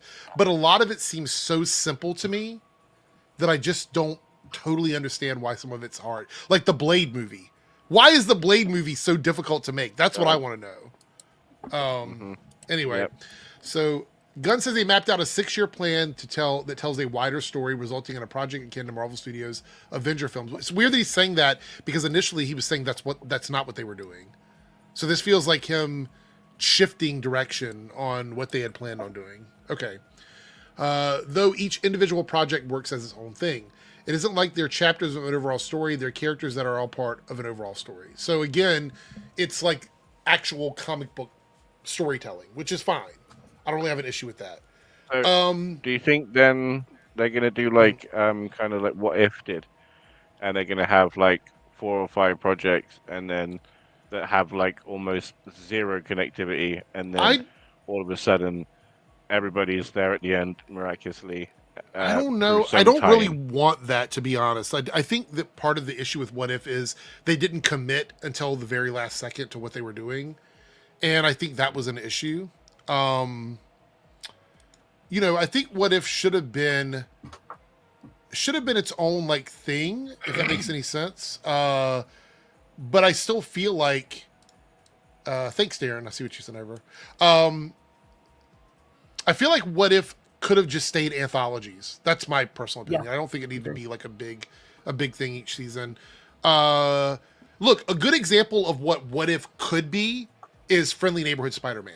That's essentially like a season of a What If story. Like, what if Peter Parker became Spider-Man in 2025? Or what if Peter Parker was mentored by Harry Osborn? Like, there's a lot of different what ifs that exist in that. And I think that What If What If should have been longer episodes. Each episode should have been like 35 to 45 minutes. The story should have been more self-contained. And I don't think they needed to lead up to some big battle at the end of the season. That's just my opinion. I hope that's not what they're doing with this, because I feel like that would take the wind out of the sails of everything that's happening. Can you imagine if like all of these unconnected characters just randomly showed up together in a movie? I don't know. It would be so jarring to me. I don't even know if it would make sense. That kind of will be what they're doing though, isn't it? Because otherwise he wouldn't have announced phases. Do you know what I mean? Like, because everybody wants their MCU, and that's why they've hired Gunn and Safran in the first place, is to get their MCU, their DCU. Yeah. Literally. Right? All right, so here's what we're going to do. We got about a half an hour left on the stream. I just want to make this announcement quickly because we're at the half an hour mark. We got a half an hour left. We are 4 out of 10 super chats. They're any tier tonight. We need 6 more to hit the goal. I think you guys can do it. I have faith in you. You guys are amazing. We're going to talk about 2 more DC topics. We're going to talk about Captain America 4. We're going to watch the trailer for Andor and talk about Daredevil. And squeeze in our 5 movies. So it is going to feel it's going to feel like a tidal wave here in a second. But anyway, I might actually go on a little bit longer than the 2-hour mark and people have to dip out, but we'll see. So DC has set a goal to release 7 projects a year. Now this includes stuff that isn't movies, as you can see. So 2 live action films. I think that's a good pace to have. 1 animated film. I love animation, so fine with me. 2 live action shows and 2 animated series. I would say this is a very well thought out plan if they stick to it. This is what I think works for me. Because what we're seeing here is if you have 2 movies a year, that means they can put their big projects up, which we know that stuff like, Clayface and, Sergeant Rock may not be the biggest things, but I think starting out, that's what they're going to do. But it's really amazing they're going to prioritize an animated film. Yeah. So people are freaking out about this. Everyone's like, this is what Marvel is doing. This is what they're... No, it's not. What Marvel is doing is they are putting 6 to 10 projects a year that's most of the time in the same continuity or inspired by that continuity, right? Say what you want about the this new Spider-Man show. It's based on the MCU still. It's not the MCU, it's still based on it. This is 7 in general. This is their live action movies, their Elseworld movies, their animated stuff. Anything that they want to put out has to fit into this 7-year structure, right? So this goes for, we just talked about that Starfire show. Right.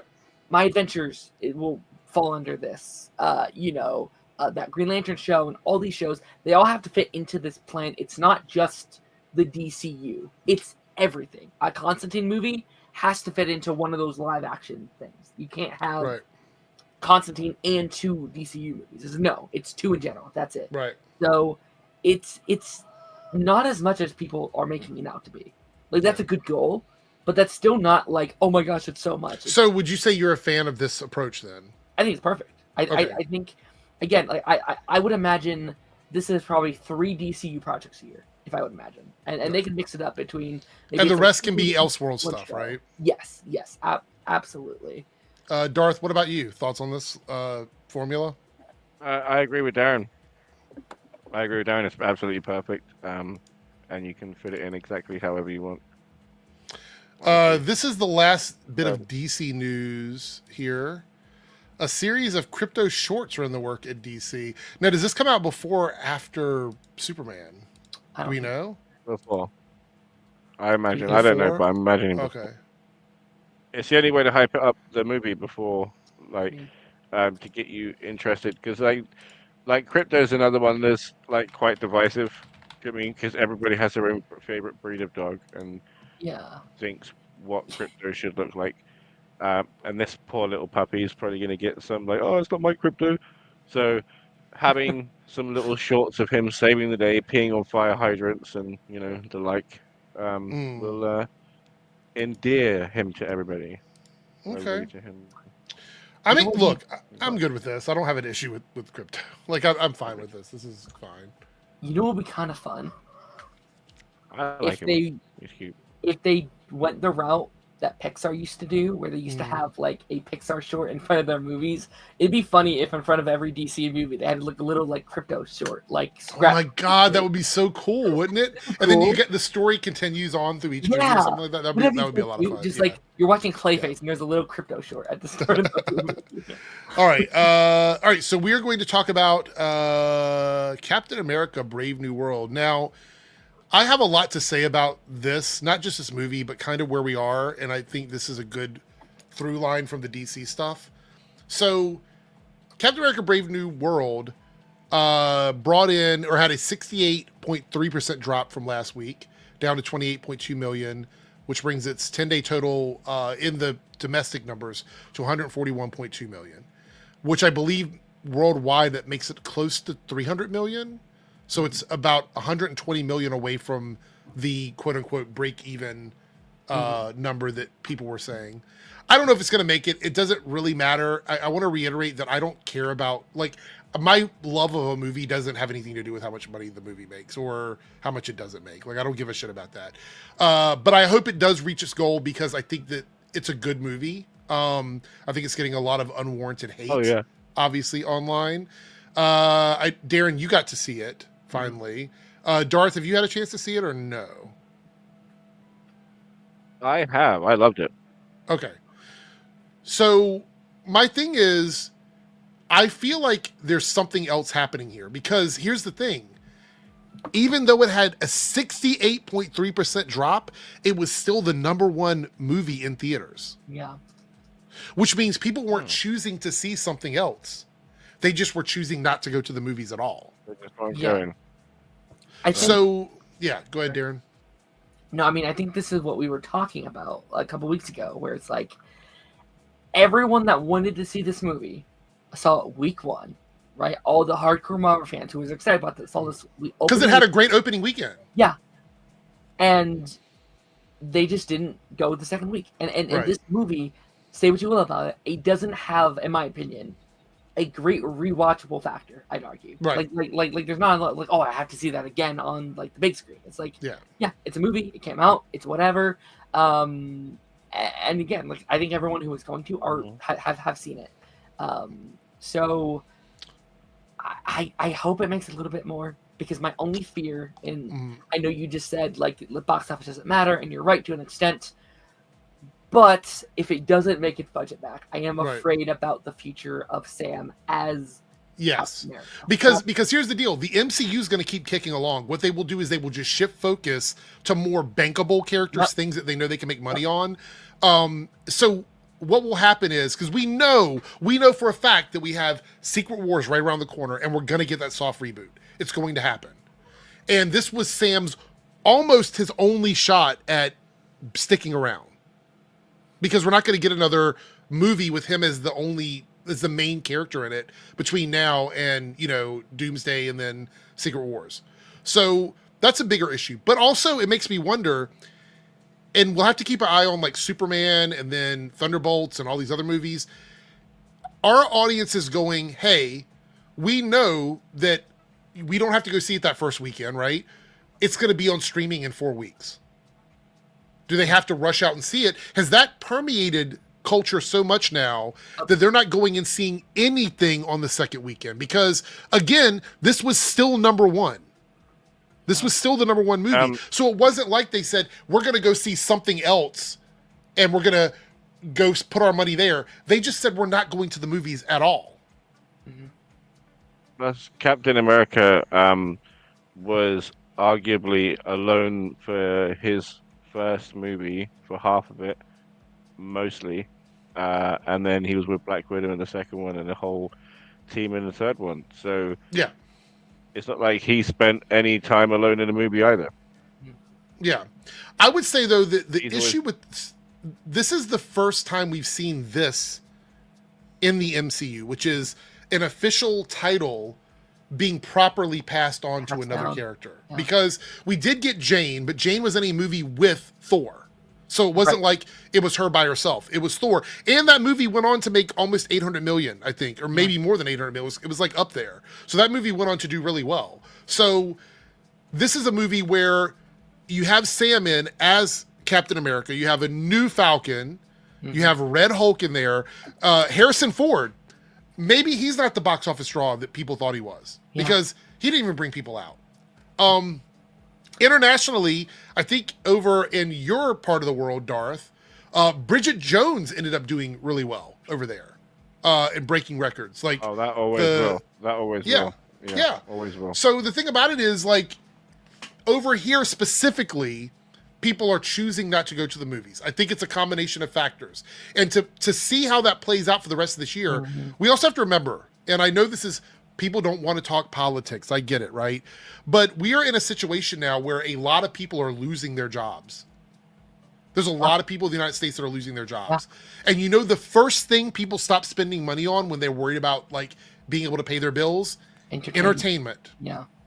It's the first thing to go. So you don't go out to that restaurant. You don't go see that movie. You don't go to the nightclub. You don't go out and go shopping. People tend to like hoard their money in situations like this. And it just this just started happening a couple of weeks ago. So people are worried about that. In the area that I live in my state, we have 140,000 people that are going to be out of work.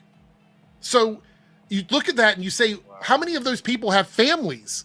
How many have kids that they were going to take to the movies that they said, you know what, we can't do it this week because of what's going on?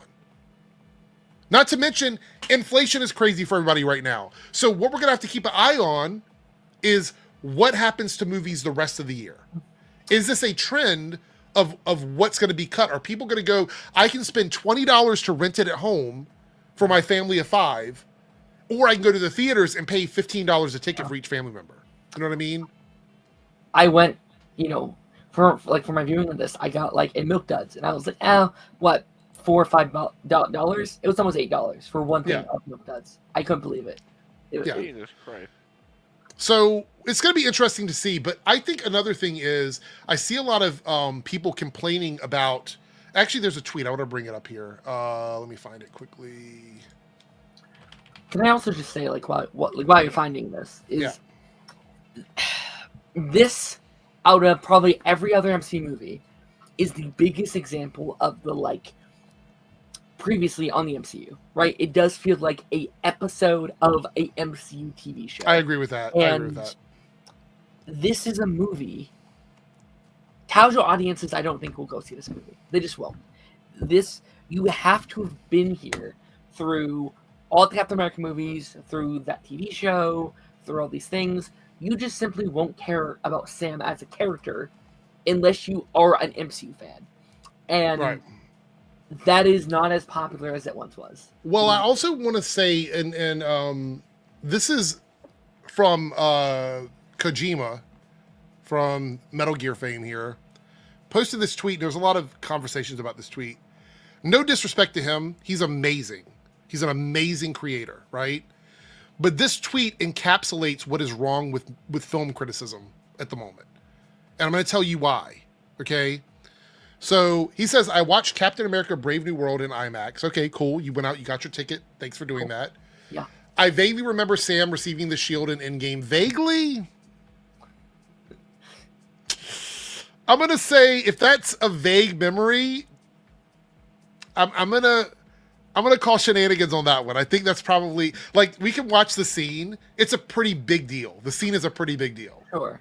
It's also been 6 years, though. Yes, right? I agree with that. About but people, if you walk away from Endgame and you don't remember that scene, I think we got a problem. Maybe you should go have your memory checked. It's a big scene. I understand what you're saying. Give him a little leeway. I got it. Give him a little grace. But I feel like we've talked about it quite a lot, right? We knew that was happening, okay?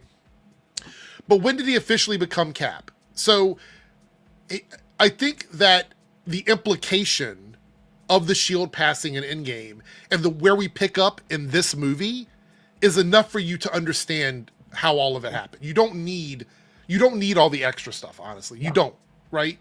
And then he says, is it because I haven't seen the Falcon and the Winter Soldier? Now, this is what you were talking about, where it feels like a continuation of something else. And I will agree, it can be seen that way. But also, there are people that went and saw the movie that didn't watch that and didn't have a problem understanding that he was just the new Captain America. You know what I mean? Also, I would question whether or not you actually love these things if you're not willing to watch a TV show from 3 years ago. It's been out for 3 years. It's free. You could probably find it online for free if you don't want to watch it on Disney+. If you really give a shit about how Sam becomes Captain America, you would have watched the TV show. Yeah. Let's just be honest about it. Yeah, but again, we have to market to the people who unfortunately don't give a shit. Which I hate we have to do that. I wish we could just make the movies for the fans and the people who care. But we can't, right? You have to market to this guy who doesn't care, right? But the criticism is irrational though. Right? So if you don't care enough about this character, why are you saying that you didn't want to watch the TV show? Sure. Those are conflicting ideas. If you tell me I went and saw this movie because I just watch Marvel movies and I don't know what the fuck is going on, okay, fair criticism. I get it. But if you say I went to see this movie because I love Marvel and I don't understand that I had to watch another show or whatever, if you are a dedicated fan that goes out to see stuff and you care enough about those puzzle pieces, you would have watched the show. That's just the reality of it. And again, like you said, it doesn't do it. Like, obviously, I do a lot for him as a character, but like narratively, you can watch Endgame and then watch this movie. Like, yes, you don't have to see that. That's the criticism. That's weird. What I was trying to say is you couldn't have, like, this couldn't be your first MCU movie. You can't walk up and be like, I've never seen an MCU movie before. I'm gonna watch this because you won't. You simply won't care. So. But yeah, no, like, I think they do a good job at, like... I don't think the TV shows are... That's the thing. I don't think they are required. I will say, in defense of this argument, right? If you're talking about a casual audience, people that just don't engage with media the way we do, I can give them a pass on going, I don't understand this. But guys, we exist in this fandom. We say we love this stuff. So to cherry pick and selectively act like there's things that we're not going to watch... because we love these things so much, we're going to ignore pieces of the puzzle. That doesn't compute in my mind. I'm sorry, it doesn't. It doesn't compute to me. No. I love watching this stuff, so of course I'm going to watch it. Of course I am, because that's what I love. If I love the MCU, I am going to watch as much of the MCU stuff that I possibly can. Remember, these shows were coming out when there were no movies in theaters. Yeah. There were no movies in theaters. And versus, this isn't me yelling at you. I just get passionate about shit, so don't take it the wrong way. But I feel like it's really weird to me that people who claim that they love this stuff so much also selectively ignore elements of it and then complain that they ignored the elements that they could have watched 3 years ago. Yeah. That feels like a cop-out to me. If you didn't watch the show and you go see the movie and you act like you're confused, I don't understand that. I just don't understand that. Anyway, let's get back to this tweet here. Yeah, go ahead. Sorry. I would argue that WandaVision to Multiverse of Madness, so like Endgame, WandaVision, Multiverse of Madness versus Endgame, Multiverse of Madness is a harder thing to bridge and a bigger gap than a man getting a goddamn shield and a title. I agree. Yeah, I agree. I also say that Marvels is a bigger one.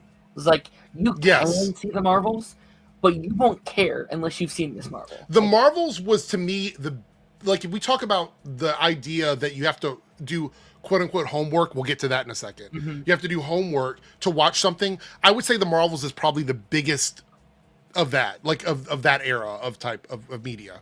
Now, what I think is going to be the new biggest is Thunderbolts, because that's 3 separate COVID projects kind of coming together. So, I have my thoughts on that too. I'm going to get to that. Yeah, you'll have to see Falcon and Winter Soldier and Hawkeye and Black Widow and Ant-Man and the Wasp. I mean, maybe this is a hot take, but I don't call stuff that I enjoy homework. No, I Thunderbolts before or after Cap 4? I think it's sort of like release is. It's. I don't think there's been an official time frame listed, but I feel like it's got to be around the same time. Sure. Because I'm so confused. Like, is Bucky now Batman? Because here he is in Cap 4 being, like, prepared for speeches, being a senator, and then in the Thunderbolts, he's out there being the Terminator. Like, what's going on? I think it has to be afterwards, because spoilers for the movie, I guess. I don't want to spoil it, but, like, they tease him becoming something in that movie that we know he already is in Thunderbolt. Yeah, that's true. Yeah, so it is after. Yeah, it has to be. Yeah. The other thing is that it goes here, and what's this about the Avengers being reorganized? I mean, what kind of comment is that? That has nothing to do with the TV shows. That's literally just going from what happens in Endgame to this movie. How does that not make any sense? How is that a criticism? I mean, I definitely get the confusion, because I feel like it took them a while to also admit that to us. Like, we didn't find out until She-Hulk that they had officially split up. And it wasn't very clear. They just kind of said it willy-nilly. But I mean, like, look at the look at the OG Avengers and how many of them are not around anymore. It's pretty obvious to me that the Avengers as we know them does not exist anymore. And also, like, Avengers as a concept in this world was always very loose, right? Right. Black Widow's dead. Yes, he wasn't watching Hawkeye's retired. Iron Man's dead. Captain America retired. Thor is hanging out with Guardians of the Galaxy the last time. If you would have watched Endgame, that's the last time you would have seen him. Who am I missing here? Yeah. That's pretty much it, right? Was watching Endgame through a cardboard box because I guess because no way he could have missed all of that. Yeah, I mean, I feel like that's a given in terms of like, even if you go straight from Endgame to this, you should be able to understand that. It goes, I'm also getting it mixed up with the Thunderbolts trailer. I will give him that. That is one that I will give him. I feel like these two movies being advertised around the same time with the connection of Sam and Bucky, but you would only make that connection if you watch the fucking TV show, because otherwise they weren't connected outside of that. So the only way you would connect those two characters is if you watch the fucking TV show. Sorry, go ahead, Dara. I don't agree with that, honestly. Just they are very different. Very different. Like in colors, in tone. Yeah. In just the sheer people that are in it. Do you know what I mean? Like, how can you mix those two things up? I just, and look, right here, he's actually, if you look at this here, it looks like the theater that he went to, let me pull this picture up, have these small little, like, pamphlets that kind of tell you sort of probably a little synopsis of what you're getting into when you're watching it. Because right here, it looks like, this looks like something you would have gotten at the movie theaters, right? Like a little pamphlet for each thing, so you kind of understand. So you mean to tell me they literally gave you a couple of sheets of paper if you want to read them, and you're still like, I don't understand what's happening. I don't get it. Maybe he read the books and then like realized he missed out, and now he's just sad about it. Okay, so it is actual rant time from me. We'll talk about Thunderbolts, and then we're going to watch the Andor trailer before we talk about Daredevil reactions. And I did see there's some news about Kathleen Kennedy. We'll look at that in a second. Everything's happening in tonight. It's crazy. Okay, so you cannot tell me, as a fan of the MCU, that you consider watching things homework when there were 18 fucking movies before Infinity War. Yeah. 18 movies. You can't tell me that you rolled up into Infinity War and Endgame and did not watch any other previous Marvel movies. So to act like this movie requiring you to watch a mini-series prior to understanding it is somehow an impedance on your time, but you can watch 18 other fucking movies before Infinity War and Endgame seems to me like selective cherry-picking complaints. I'm sorry, it just does. Yeah. I mean, in that defense, if I may, like, there is definitely the content in how they put them out is definitely faster than it was all those years ago. Like, you could go to the theater and see one movie over the weekend, or 6 hours of your weekend, or whatever. There is a difference, for sure. But I do think one of the problems that we've been seeing is people are no longer enjoying this franchise, and they keep watching it. Maybe. And it's maybe. And it's like, the Falcon and Winter Soldier came out in 2021, Darren. It has been 4 years. You mean to tell me that people knew this movie was coming out and they didn't want to dedicate 2 or 3 hours to watch that show just to know what they were getting into? Maybe you're right. Maybe they're not enjoying it, but why pay the fucking money to go to the movie then? Yeah. Yeah, no, and that's the thing. Like, I think more people need to, I keep on saying this, drop the MCU. Right? Like, if you are having this much of a problem, you're like, I have to watch this stuff, then you probably don't want to be watching them in the first place. Like, there's other things you can watch. Yeah. Other franchises you can get into. I think it becomes sort of, for me, it's become like people that want to antagonize other people that still enjoy this media. Yeah. And that's the part that annoys me. Like, if you don't like it, you don't have to like it. I'm not the entertainment police. I'm not here to change your mind on something or to make you agree with me. That's never been my thing. But I find it a little weird that you're going to see these things and then you're complaining that you didn't watch the stuff prior to this, even though if somebody jumped in on Captain America 3 without watching Captain America 1 or 2, the complaints would be the fucking same. But people don't do that. That's not how people react to stuff. And again, the show came out in 2021. When there were no movies for Marvel out there, and you had Winter Soldier and Falcon in a TV show together. Like, to tell me that people didn't like that seems a little weird to me. Seems a little weird. I'm not saying you're saying that, Darren. I'm saying, like, just generally speaking, it seems a little weird to me. And my concern about Thunderbolts is that Thunderbolts looks really good. The test screenings have done really, really well. But I feel like until we get to Fantastic Four, which is basically going to be its own little movie leading into something else, we're going to hear the same fucking complaints we're hearing about this with Thunderbolts, even if the movie is a million times better than this. We're going to hear the same complaints about it. Also, this is what everybody wanted, right? Everybody wanted everything connected. If you go back 7 years ago, oh, I want Agents of S.H.I.E.L.D. to be connected. I want Daredevil to be connected. I want Luke Cage to be connected. Everybody wanted everything connected. Now, all of a sudden, everybody wants it disconnected. Yeah. So people need to make up their fucking minds about this. Do you want it to be like a comic book or not? Because this is how comic books work. Comic books have stories that feed into other stories. And occasionally you get a standalone story, but then later on that feeds into another story. Then there's a reboot. That's the way these things work.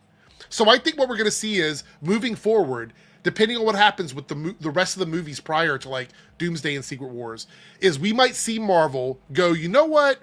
Maybe we're going to start doing more standalone things and not so many connected things in films, which I don't have an issue with. I'm totally okay with that. But I think it's really weird to complain about stuff being connected when that was the selling point of the MCU from the very beginning. But that's the thing, Eric. People are also complaining right now, why aren't we getting crossovers? Why aren't they connecting with each other? Why aren't these characters interacting? The argument that is being made is not connectivity, it's oversaturation. How? It's the first Marvel movie in like a year and a half.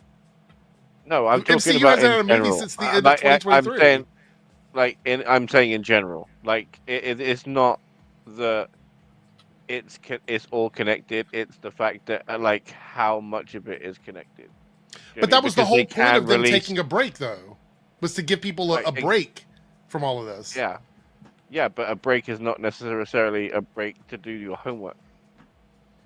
But why is it considered homework if you enjoy it? Because not everything's to everybody's flavor, as you know. I mean, so why would they go see a? But what I'm saying, but Darth, why would you go pay $20 to see a movie that you already know you're not going to like because you didn't watch the TV show? Why would you do that? One would argue if the movie is good enough, it should stand alone, which I think it did. Well, that's what I'm saying. Like, if you go into a movie and you're like, I want this movie to be good, and then your first thought is, maybe I should have watched the TV show first. Maybe that's what I should have done. Which, by the way, you can watch the show after the movie and still get the information. Like, doesn't necessarily mean anything. Like, if you enjoyed the movie, you can go, this movie was really good. I'm going to go watch the TV show now and figure out what it is I missed from the movie, because then maybe it'll enrich my entertainment value of the movie. Maybe it will, because I've done that before as well. But I think it's a weird complaint to be mad that it is a storyline that's connected to something else when that is literally what the MCU has been from the beginning. Let me try and play devil's advocate once again, because I do think it's okay to like these movies but not have time to watch everything, right? Like, I think some people was like, hey, I liked the previous 4 Captain America 3, let me just go see this movie, right? And maybe they're a doctor, maybe they don't have time to binge 6 episodes of a show, so I can get it from that perspective. But you're also right to an extent, where it's like, if you do love it that much, if you are that big of a fan and you're not watching those shows, do you really love it that much? So, but I would even argue that there's nothing in this movie that requires you to watch that TV show. No, I agree. So that complaint to me is completely, it falls through the floor, because there's nothing. It actually, to be quite fair, the stuff in this movie that does require you to do quote unquote homework is previous Marvel movies, like the Hulk and the Eternals. Like, honestly, the big fucking hand in the middle of the ocean that everybody asked for in every fucking project since the Eternals appears in this movie, and now it's a problem. Now it's an issue. Not for me. I've been asking for this, like you said. since the fucking Eternals. I've been waiting. I've been so happy. Me I was too. like, about goddamn time. But I can't tell you how many people have complained that they're like, "Oh, we've got this big hand in this movie, and they don't explain where it came from." Fucking hell! Like you can't make people happy. I believe most of the criticism that I'm seeing online about this movie is bad faith criticism. I think it's people that are just doing it because they want to complain about it. Yeah. I don't think the average audience has to know a million things before going into this movie, but that's what they want you to believe. And we had a super chat over here. We have 2 from Cody, matter of fact. Here we go. $5 super chat goes, it also doesn't help this movie had the most information about it. Exactly. Yep. Exactly. Yep. That's another problem. That's another issue that we have in the fandom right now. And I'll be honest, websites like Facebook and Instagram and TikTok and stuff, they don't do shit about misinformation.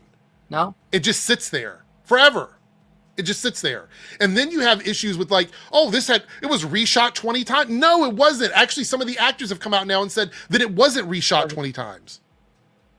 It would have been nice if they could have told us that, though, like a year ago. I know. It's so crazy. It is so crazy.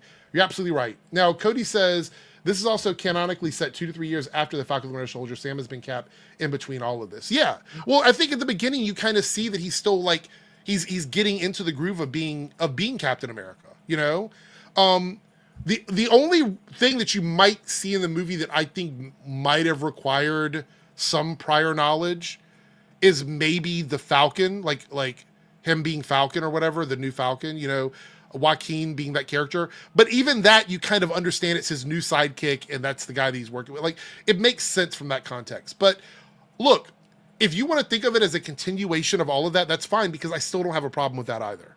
I don't have an issue with that. All right, so let's move on. Hold on, let me see what we got here. Where are we at? We are 6 out of 10 super chats with one. Well, we got 1 hour left because I put it at 3 hours. I maxed it out. But if anybody has to drop out, I understand. We have 2 more topics I want to go over. We're going to watch the Andor trailer. And then what else? Oh, the Daredevil early reactions. I want to talk about that. So let me find a... Despite the hate that this is getting, it is a fantastic movie that everybody should go and see. Whether or not you've seen the show, it's very, very good. Anthony Mackie finally gets a chance to shine in his own standalone movie with Red Hulk's in it. It has drama. It has drama. It has consequence. Yeah. I mean, it has action. It has everything you need. And it is tied to the MCU very, very well, but not so intrinsically that you get lost in anything. And I actually think the biggest fallout from this is going to be what Darren said, which is we will see Sam as Captain America through the remainder of what the MCU is. And then when the reset happens after Secret Wars, he might stay Captain America, but he won't ever be a lead of another Captain America movie. Yeah. They'll probably bring in another Steve to be Captain America, so we'll have 2 existing on the same Earth. So I'll be so angry. This is why I'm angry with. Sorry, I didn't try to rush through stuff, but this is why I'm angry with the Robert Downey Jr. thing, right? Because there are people that are trying to pick up a mantle and like inherit a legacy that they have set up and are supposed to have passed on. Do you know what I mean? Yeah. Like, I made this comparison like when Robert Downey Jr. was announced, but the same thing happened with Jay Leno. Do you know what I mean? You can't step down and then just come back when you feel like it. Yeah. Do you know what I mean? Just because like you're like, oh, I've run out of projects or whatever, I can't be arsed, I need this back. Like, or like that Disney have just lost faith in the vision that they had. Do you know what I mean? Like, I don't care. Just stick to what you're doing. I don't disagree with that at all. But the thing about it is, and I think we've talked about it, we've exhausted this actually, so we're not going to dive too heavily into it. But Robert Downey Jr. being in those movies guarantees $2 billion movies, multi-billion-dollar movies for them, unfortunately. So, and I say unfortunately because that's the only reason he's back as Doctor Doom, not because of any creative reason. I'll stand by that. It freaked out. All right, yeah. So we're gonna watch this trailer. There is a copyrighted song in it, so if you're watching this on playback, it will either be muted or it will be gone. It'll be yeeted out of here. I haven't heard it yet, but people keep saying it's a copyrighted song. Then we'll talk about the Kathleen Kennedy stuff because I have a few thoughts on that too. So let's watch this trailer. We're gonna watch it straight through, and then I'll give my thoughts on it. Here we go.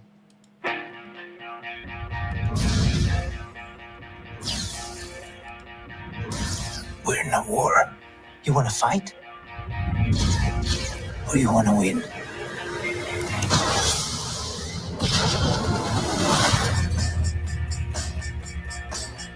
Last night I dreamed that the world had turned around. I'm going to pause it right now to give it a second because YouTube's thing will stop the stream. It'll be like, oh, you're playing copyrighted music. Let's stop it. So we'll give it a second.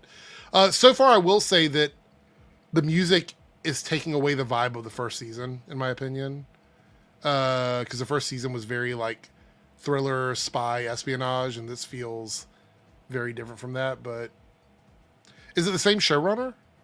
Yeah. As the first season? They were made as like one show, and they just kind of split it up. It's like one story. It feels a little weird. Let's go. All our hopes have come to be. The revolution starts now. What a swell party this is. Yeah,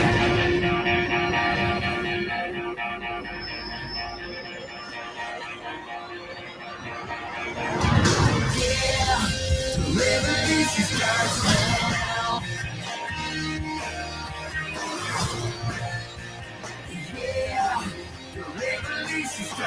I'll be honest, this song, God, I hate to reference this because we just talked about DCU, but this feels very James Gunny to me. Does anybody else get that vibe? Like it comes across as like a James Gunn thing with the song being there.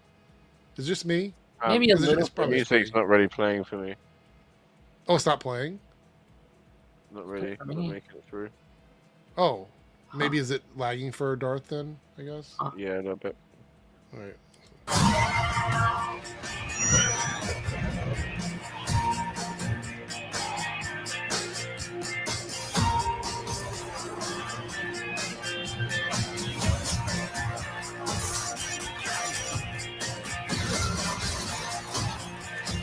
Remember this moment. You're here, you're right here, and you're ready to fight.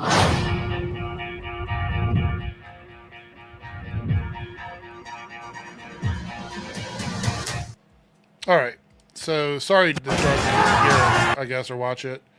All right. So I don't know. I guess give your thoughts on it, Darren and Darth, if you have any hopes for the season 2 or whatever. Darth can go first.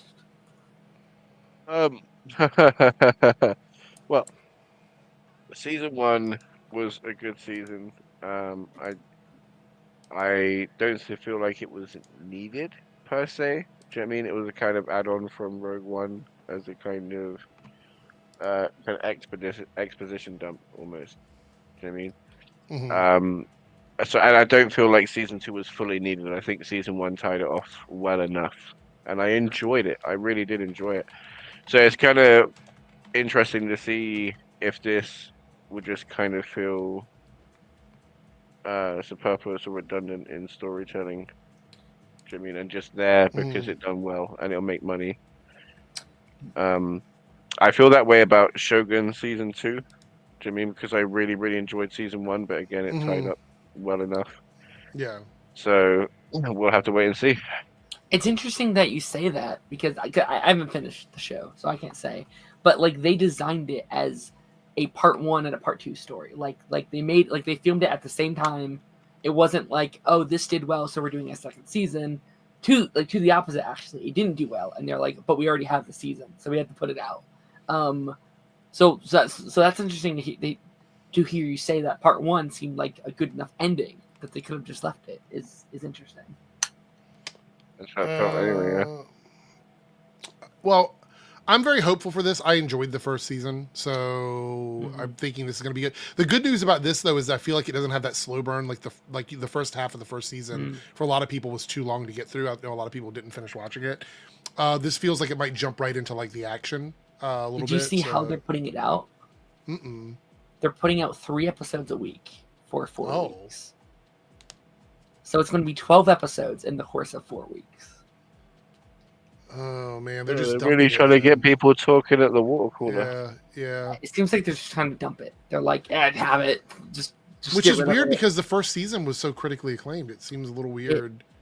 It like won Emmys. It's like it is Star Wars' art house project, right? Like kind of weird. All right, so I want to talk about this. This just popped up like literally an hour ago for me, 12:57 a.m. So this is from Puck News. Now, I know Puck News, a lot of people were saying that it's not totally reliable, but I haven't really seen them putting out a lot of misinformation. But it says Kathleen Kennedy is reportedly, which leaves a little wiggle room, stepping down from a role as president of Lucasfilm by the end of 2025. My issue with this is I've heard this same thing for like 5 years now, that she's getting fired, that she's stepping down. She's still involved, generally. Do you know what I mean? It makes not... as long as somebody that's interested steps up. Yeah. So based on the amount of hate that she's received, I'm not surprised if she would want to step down, because she gets shit on so much just for existing in Star Wars that it's annoying. I think if she's stepping down, how long has she been with Star Wars at this point? Long time. 10, 20 years. All for Disney. It might just be like she's just done with it. You know what I mean? She doesn't want to like continue to do it anymore, which is fine. There's no issue with that. I don't have a problem, but I will say that as far as it goes with like whether or not she should step down because of bad projects or whatever, I would say I don't think that's really an issue for me. I've enjoyed most of the stuff that she's put out or she's been a part of. I know a lot of people would argue. I know there's a lot of people that love the expanded stuff. Like we talk about Marvel casual audience. I say this all the time. I am a Star Wars casual audience person. Like I don't know everything I know about Star Wars deep lore comes from either Darth or Omega. Like that's kind of where it goes for me. I don't know a ton about that stuff. But I've enjoyed a lot of the stuff she's put out. Replacement renews the Acolyte. No. I don't think so. I'm putting that in the ether. I don't care. Listen, yeah, I think I think Amanda's got another show right now. Didn't she get another show? She's on something else, I believe. Amanda Stenberg. Can happen. It was never about ratings. It was never about popularity. It was always about public perception for that show. Yeah. I think, which sucks. Yeah.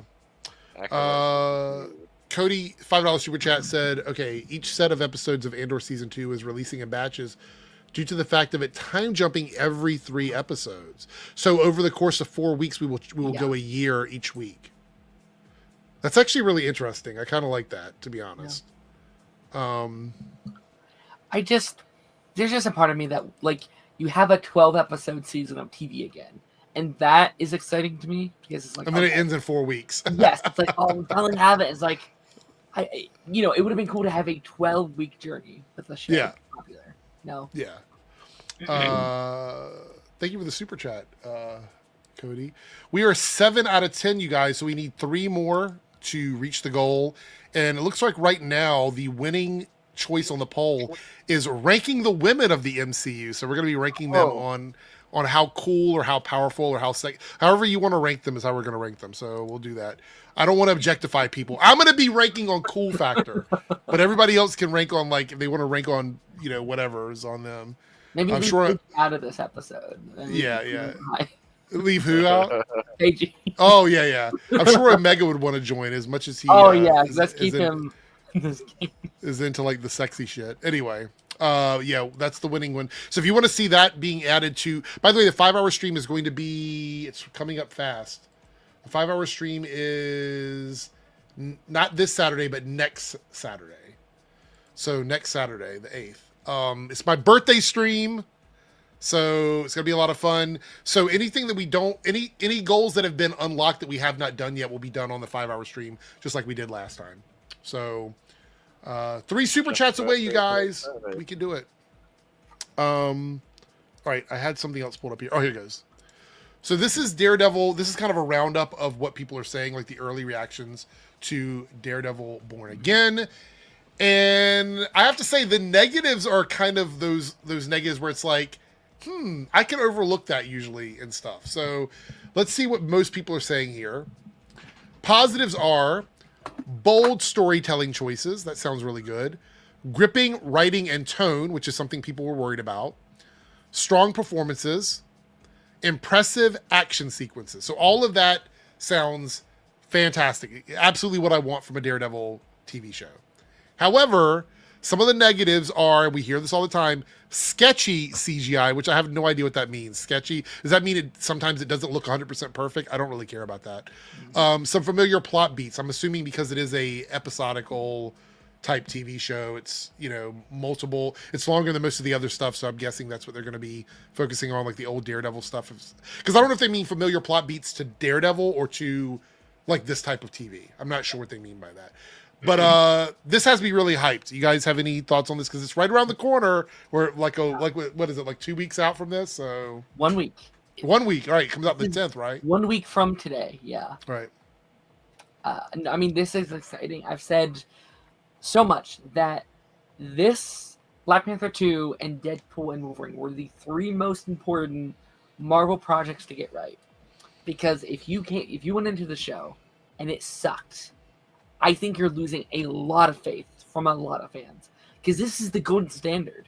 This is arguably Marvel's best project of all time, I'd say. Like, just in terms of, like, consensus, people consider that show as a masterpiece. So if you would have brought it back just to ruin it, that would have hurt a lot of people. So it seems like everyone who has seen it, despite the rumors of what's going to happen in that first episode, are loving it, which is really good. I'm happy about that. What about you, Darth? Thoughts on this? I'm excited. Again, I haven't seen the Netflix series, so I wasn't really interested, if I'm honest with you. And then seeing Charlie Cox in every other project as Daredevil has made me very excited. Plus, like some clips on YouTube. So have you? I'm gonna watch Born Again, and then I'm gonna go back and watch it because I want to have a fresh opinion for Darren's thing. As an outsider, because they're like diehard fans of it. So it's gonna be really I actually think they're probably going to do a fairly good job of like sort of making this feel like a I don't want to say brand new, but setting it up so people don't have to go back and watch the other seasons if they don't want to. But I will say this: the hypocrisy around what Charlie Cox said recently versus what people are saying about Captain America: Brave New World is crazy. Because Charlie says he would love to be in an Avengers movie. But essentially, that's the same fucking thing that people have complained about with everything going on in the MCU right now. But of course, they're like, yeah, Daredevil and the Avengers would be amazing. Okay, so how is that any different than what happened with Falcon and Winter Soldier and Captain America: Brave New World? It's no different. It's the same thing. And it's just even more like the Marvels. Because Daredevil being in the Avengers, if we're talking about like a casual audience, it's just to show up and people are going to be like, oh, who the fuck is this character? Like, you know what I mean? Is he big enough to be in there? I mean, I can't imagine he's any bigger than Falcon or Winter Soldier, you know what I mean? Like in that regard. At my Spider-Man screening, when that shows up, dead silent, and that made me so sad. Like, oh, that's more exciting than the other ones. In my opinion, it's crazy. Yeah. I don't know. Well, yes, for Secret Wars, bring everybody in. I'm totally down with like those 2 movies. If you want to drop them in their own little battle world stuff, I'm okay with that with everybody. But let's be clear here. I've been okay with that in every project because I watch all of this shit, all of it, even the most obscure shit I usually watch. So I'm one of those people where I like to be a completionist. I want to watch everything that I can. Is like I don't want to say is like backstory and lore stuff, but I love to go in and read the dialogue. Like when I'm playing a video game, I do every side quest. I want to know everything about these worlds. That's just the kind of person I am. So that's why I feel the way I feel. Very passionate about this. Like if I were a Star Wars fan, like a massive Star Wars fan, you better believe that I would have every fucking comic book, I've watched every animated show multiple times. Like that's how I feel about this stuff. When I love stuff, I watch it. I'll send you a link really quickly. Okay. There is an interview with Charlie about the first episode that I think is making people. Where did you send it? In private chat? Let me send it really quickly. I'm just about to send it. People are kind of freaking out about it, and I think for good reason. Oh gosh, now I'm nervous. I just sent it in the private chat. I'm nervous. All right, hold on. Should I be nervous about this or not? Depends. All right. I'd say so. All right. We're going to watch it. I'm going to try not pause it because it's only a minute, but you guys know how I am. So I'm going to put my hands up and just let them talk. Let's get through this. And that first episode, my God, that was a gut punch. Talk to me about what fans can look forward to, Charlie, this season. Well, yeah, there's that is a as you referenced at the beginning of this episode of this season, there is a very traumatic event which is gonna change Matt Murdock's life for the rest of his life. I think he'll probably never be the same again. It's brutal. I'm still not convinced it's the right thing to do, but we have to come back big and bold. You know, we got to make a statement after all these years away. And what it does do is it's a wonderful catalyst for the rest of the story. We meet a Matt Murdock after that event who is trying to piece his life back together, trying to, refine an identity, trying to, find some self-forgiveness and make amends, a living amends for everything that's happened. And the way in which he's going about that is to deny an aspect of himself. That is not gonna last long when you have the likes of Wilson Fisk showing back up in New York. Oh, okay, Darren. Tell me what people are saying. Tell me what they're saying. I kind of already know what it is, but tell me what they're saying. I mean, people have been theorizing Foggy might not make it out. Exactly. Yeah. Yeah. Does it happen in the first episode though? That seems pretty aggressive. That would piss people off. Oh my god. I don't know how I feel about that. Foggy fans in the gutter for real. Yeah. Oh. Yeah. I don't know.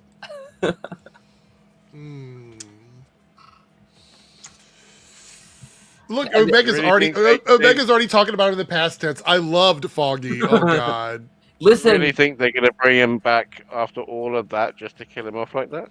We've seen one scene in the trailers with him. Like Karen's had multiple scenes. Foggy's like where he's walking down the street or something. I think that's the one we've seen. Yeah. What if Foggy keeps going off to do cases, but it's Karen that gets the pat pat pat? Oh, I don't know about that. I don't think it'll be Karen. I haven't finished it yet, but because of Punisher stuff, like I imagine they'll want to keep her around. Oh, we didn't talk about that. The Punisher special. Yeah, that was a good segue.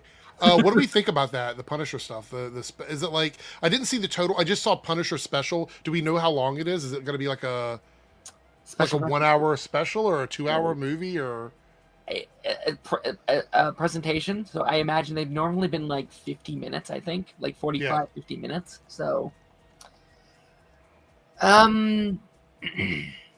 mean that's exciting. Like I said here a couple weeks ago. I pitched a movie. I said I think they would do a movie instead of bringing it back for a show. Presentation seems interesting. Like maybe they don't have a full series idea that they want, or like a justification for a whole show.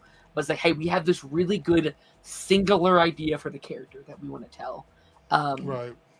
And I think that's very smart. I think that's very cool. I want them to do more of that. I would like more. Not every character needs their own show, but how about a 50-minute story that they can just tell? I mean, this would be a really good way to, if they wanted to bring in Iron Fist but not commit to a whole season of Iron Fist. You know what I mean? They could do like a special presentation with Colleen Wing, Misty, Iron Fist, all those characters, bring them in, and then you could use them in other projects later on. I feel like that's a good compromise. Whereas I think like Luke Cage deserves a whole season. Like you need to give Luke Cage another season. But I'd be okay with some of these other properties getting quote-unquote special presentations. Yeah. I see here that the Okoye series is no longer moving forward. Yeah, that also came out today. I'm not shocked. So. I feel like nobody's been talking about that anyway, so... Which kind of sucks, because I feel like some of the shows are getting canceled, or like, not canceled, but not moving forward, are ones I think would have made for better TV shows, right? Yeah. Like, I think that like Wong series, that's not moving forward. The Okoye series, those feel like more typical like TV formulas for a show and stuff like that. Yeah. So I saw this too. So apparently Sony has the live action TV rights. That's why they're only doing animated Spider-Man stuff. Yeah. Okay, whatever. I mean, I don't have a problem with this. Like, it is what it is. This is such a this is the one holdover thing that Marvel has to deal with. I will be so happy if they got the rights back to everything, only because of this nonsense. Yeah. I made the joke over on my stream tonight where it's like the final minutes of Born Again just turn animated where they can have Spider-Man show up. Yeah, that's funny. So this is our first shot of what is it? What is his name? Nicholas? Is it Nick Gazeltine? I can't ever get his last name right. As He-Man. I don't know if I can ever trust He-Man as a live action thing. I feel like it works really good in animation, like the Netflix show I think is really good. But I don't know if I can ever trust He-Man outside of that. There's a picture of him and it looks like it takes place on Earth. I think part of it takes place on Earth, which is always sketchy for me. I'm trying to make sure I got everything here. Like a live action one? There was one in the 80s, but it was really bad. Really bad. Yeah, it was bad. The most recent Netflix animated series is actually really good though. But I'm an animation person, so yeah, all about that. Looks like Omega has jumped into the chat. Okay, no, I had to jump in on that thing. You did the 80s. Jump in on that thing. On that thing. Yes, jump in on that thing. All on that thing. Look, I had a drink that was maybe a bit too strong, but anyway. Look, you said the 80s Masters of the Universe was bad? Yeah, I hated that movie. I love that movie. I think it was the worst adaptation of He-Man ever. Okay, fair, but it was still a great, kind of sci fantasy. Okay, movie. So if you look at it as a movie that is almost not connected to He-Man as an animated thing, I guess it's okay. Yes. But if as an actual adaptation of He-Man, movie, I hated it. Yeah. Fair enough. If you look at it as a adaptation of the Masters of the Universe comic series and cartoon and everything, kind of, it's not that great. But as a sci-fantasy movie, which I'm super into that whole sci-fi fantasy mashed together type thing. I'm a huge fan of that stuff. I absolutely adore that movie with bad special. Well, actually, I think because I remember. I don't think the special effects were that bad because there's a lot of practical special effects in it. Yeah, it's all practical effects. Really good, so. Yeah, because I remember seeing it last Christmas. I was over at my parents' house, and I was like, "Wow, these effects really most good practical effects from that era do hold up because they look good on film. By the way, here, Darren, this is for you. The Unbreakable Boy is on track to earn $2.4 million on its domestic box office weekend, the lowest of Zachary Levi's entire career. Fucking good. This movie looks fun. I had never heard of this at all. Well, the thing was, I think, Darren, didn't you say prior to all of the drama, you were looking forward to this because of the story itself? Oh, absolutely not. I think this looks awful. I very much dislike Hollywood pandering to autistic people. Yes. What's that show, The Good Doctor or whatever? Isn't that another awful show? I am a surgeon. Yeah. I am. I was like, oh god, it's so over. It's just outdated. This is an outdated movie template. It's annoying. It's weird. It's I will say this: Zachary Levi kind of always plays in the same kind of movies. It's always some either child adjacent or child in an adult's body type movie. Because it was Harold the Purple Crayon was like that. Then Shazam was like that. It's and then this movie where it's a kid. American. It's his agent is his agent must be has it got kids in it? Yeah, he's good to go. Good to go. What's the budget? $10 and a Chick-fil-A coupon. He's all in. Free Frosties for a year. All right, he's in. His last movie. It's what now? His last movie. Good luck getting another role. I know, he's. I mean, I don't think he was ever an A-list director, or actor, but he could have been. I felt like he was on his way there, but. I mean, Shazam could have set him up for a career. They might have kept Shazam in the DCE or in the DCU if he wouldn't have went off the rails. Trying to see here. So the official trailer for Superman is going to be on the end of this week. Wait, 29th. When is that? Is that Friday? Oh, that's a fake thing. So yeah, somebody sent that to me. I'm not gonna call you out in the chat, but the person that sent that to me, fuck you. Maybe I got, I got excited. Oh, maybe. Okay, you're giving. So you're always too nice. I'm always like, fuck that person for sending me that. They're like, I'm really excited. He's gonna love this. Yeah, and then I get it, and I'm like, what? What do you mean? Hold on. All right. So let's see. I you know what? I dread logging into YouTube tomorrow and seeing the amount of Kathleen Kennedy videos that are going to be out there, because I know right now make it Lady Gay. So many of them. So many of them. Okay, Star Wars, everything outside of the movies, I absolutely love, like Rogue One, but what movies? They haven't had a movie in like 25 years at this point. It's been forever. Yeah. Well, yeah, episode 7, 8, 9 never existed. Yeah, I think 2019 was the last time they had a movie, right? So I mean, it's been half a decade. Episode 7 was fine. It's just with episode 8 and 9, it's just they just pissed on everything. It's like Finn should have been a Jedi. I'm sorry, Finn should have been a Jedi. Luke should have been training Finn and Rey. And it's like what they could have had was so much better than what we got. It's just that the potential just pisses me off. It's like, oh my god! But somebody just said Mandalorian, Rogue One, everything else was great. Someone sent this to me, and they said the Russo brothers were asked about the upcoming Avengers films. These movies are going to be a surprise to people. We found a way into the story that's very exciting for us, but very radical. We think it's going to challenge audiences. What does that mean? I feel like the audiences have been challenged enough. I think the idea of challenging the audience has probably flown the coop at this point. Yeah, I had enough challenging the audience and subverting expectations with Game of Thrones. I mean, I feel like the Marvels was challenging the audience, and the audience won on that one. So I think they probably just mean like in their concepts and how they're writing these characters. It's I guess less cookie cutter, right? Or whatever. Like they're doing. Well, I mean, if they're adapting what I think they're adapting, the blueprint's already there. They just have to put it into a screenplay, which is the Battle World concept. Because you get to do radical stories with characters because it's a world that's going to be like destroyed and then rebuilt. Right. Ooh, wait a minute. So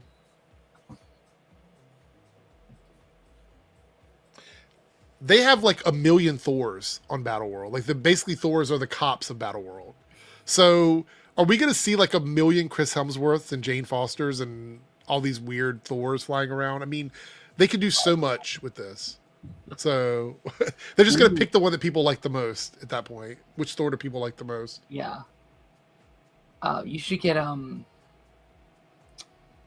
tired, so I'm blanking, but Loki's actor, Tom Hiddleston, to play a Thor because he was almost cast. That's true. Yeah. You could do so many things. Yeah. I think that the biggest hurdle they're going to have with the fans is you're going to have this struggle between people that are happy to see Robert Downey Jr. back and people that are like, why the fuck is Robert Downey Jr. back as Dr. Doom? Yeah, I'm the one of the struggle. I love Robert Downey Jr., but I'm like, why is he back? All right, so since people are getting tired, we should probably get to the end here. I'm just getting my first break. Well, you can stay on with me then if people have to drop out. We have, oh my god, 26 minutes for two more super chats of any tier. Two more. I can promise you it will be the best thing you could possibly do for the whole day. $1. And you can feed a child for a year. No, you can't get sued. Cat. No, just kidding. Just kidding. I'm just kidding. In Minecraft, you can feed children in Minecraft for a year. All right. Dude, I still play Minecraft. I love that game. Oh gosh, don't even bring that up. We got to talk about Final Fantasy 14, by the way. I have to renew my subscription. I know. I've seen you. You've not been online. I've been running around by myself for months now because of you. Dude, even when I did have a subscription, you were on it. I see you in Solution 9 just idle. I go in there. I ordered a special headphone just to use specifically for Discord because I thought you were going to be playing the game, and then you vanished. and then you vanish. Okay, look, I got a 50. Look, for my birthday, my coworkers got me a $50 GameStop card. I'll get a Steam card, and then I'll renew my subscription. Okay. All right, fair enough. And then once you do that, I'm going to be very busy, and I will be away from keyboard at Solution 9. Yeah, exactly. All right. So every time I see you in Solution 9, you're just gone. Okay. Well, here's an interesting question, and I'm sure Darth is probably going to have a much different answer than us. But South Texas Sharp with a $2 super chat said, "What's your favorite restaurant? Mine is Texas Roadhouse." So I don't have a particularly high opinion of everything at Texas Roadhouse, but the unlimited buns, the little rolls that they give you, are so good. I would literally go there just to get those. Like, keep them coming. Keep the free rolls coming. And I would order cocktails all night long. So that's not my favorite. My favorite restaurant, and I will say this, I've got 2 of them, but I will say this forever and ever. My favorite burger restaurant is Fuddruckers. Hands down. My favorite one. They've got the best fries and the best burgers. My favorite pizza restaurant used to be Pizza Hut back in the day. No longer my favorite. They've really dropped in quality. But if I had to pick a pizza restaurant, because I consider these to be 2 different categories, I would probably pick Domino's or Marco's, which are the 2 closest pizza places. Oh yeah, I love Marco's. Marco's is the shit, 100%. Yeah, they got Marco's the best pizza crust. So you got 2 for the price of 1, South Texas Shark. Does anybody want to give their favorite restaurants?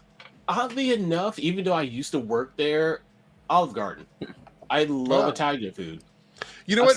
For a quote unquote fast food like Italian, yeah, for like a chain restaurant, it's pretty dang good. Yeah. For like local flavor, there's this place called Latitudes. That's about maybe 15 minutes away from me. My brother goes there all the time. You got some really good seafood there. Okay. I live up in Richmond, so if you come to Richmond, check out Latitudes. Free plug. No, I've actually been there before. We went to visit some family up there, and we went to that place. Yeah, we went to the restaurant. Okay. Yeah, they're really good. Darren, do you have a favorite restaurant? Someplace that comes to mind? Just like local stuff. Like we have High Point, which is like a local pizza joint here. Fantastic, huge pizzas. I used to love Steak and Shake. Steak and Shake used to be my thing, and then they just ruined it. I haven't been there in years. We don't have any. I've seen that, but when I used to live over in Newport News, I've seen a Steak and Shake, but I never went in there. Yeah, I think they're pretty big in Ohio. I think they're everywhere. Yep. When I went to visit a friend in Indiana, they were everywhere in Indiana. Steak and Shakes. So, 3Dub says Chinese buffet 100% all the way. All day long, all year long. All right. There you go. Yeah. Darth Bunyan, what is your favorite place to eat in your neck of the woods? It used to be Domino's, but then Antep's Pizza, a local joint, has just far surpassed them. Chico Land, another local joint, but if we're talking like a chain, Chicano's is really good. I tried Popeyes in London. Isn't Chicano's like a chicken place? Yeah. Okay. Yeah, it's phenomenal. I tried Popeyes for the first time the other day, and it was amazing. Popeyes is good. The one that's like, the one down the street from me gets my order wrong every time, so I don't go there anymore. But the food was actually still good. Oh my god! I have to tell you guys about this. So 3 days in a row, I ordered from 3 different places, and all 3 times they got my order wrong. I was so over it. I was so mad about it. Yeah. I had to go on and take a picture and be like, "This is literally not the thing I ordered." So I thought it was kind of funny. I ordered like chicken strips and shrimp. They forgot my shrimp. Assholes. I love seafood. Oh, well. All right. So we have 20. Wait, hold on. How much time is left on the? Oh no. There we go. We have 20 minutes left on the goal. So that is how long we will stay live. If anybody has to dip, they have to go. It's fine. Oh. Yeah, I think I know it. What? What happened? Okay. I just changed my camera and that was okay, gotcha. Freaking virtual camera. There we go. Curd Patrick says Steak and Shake is the friendlies of the Midwest. All right. Good to know. I don't see Omega. Does anybody else see him? You don't see me? Nope. No, you're really.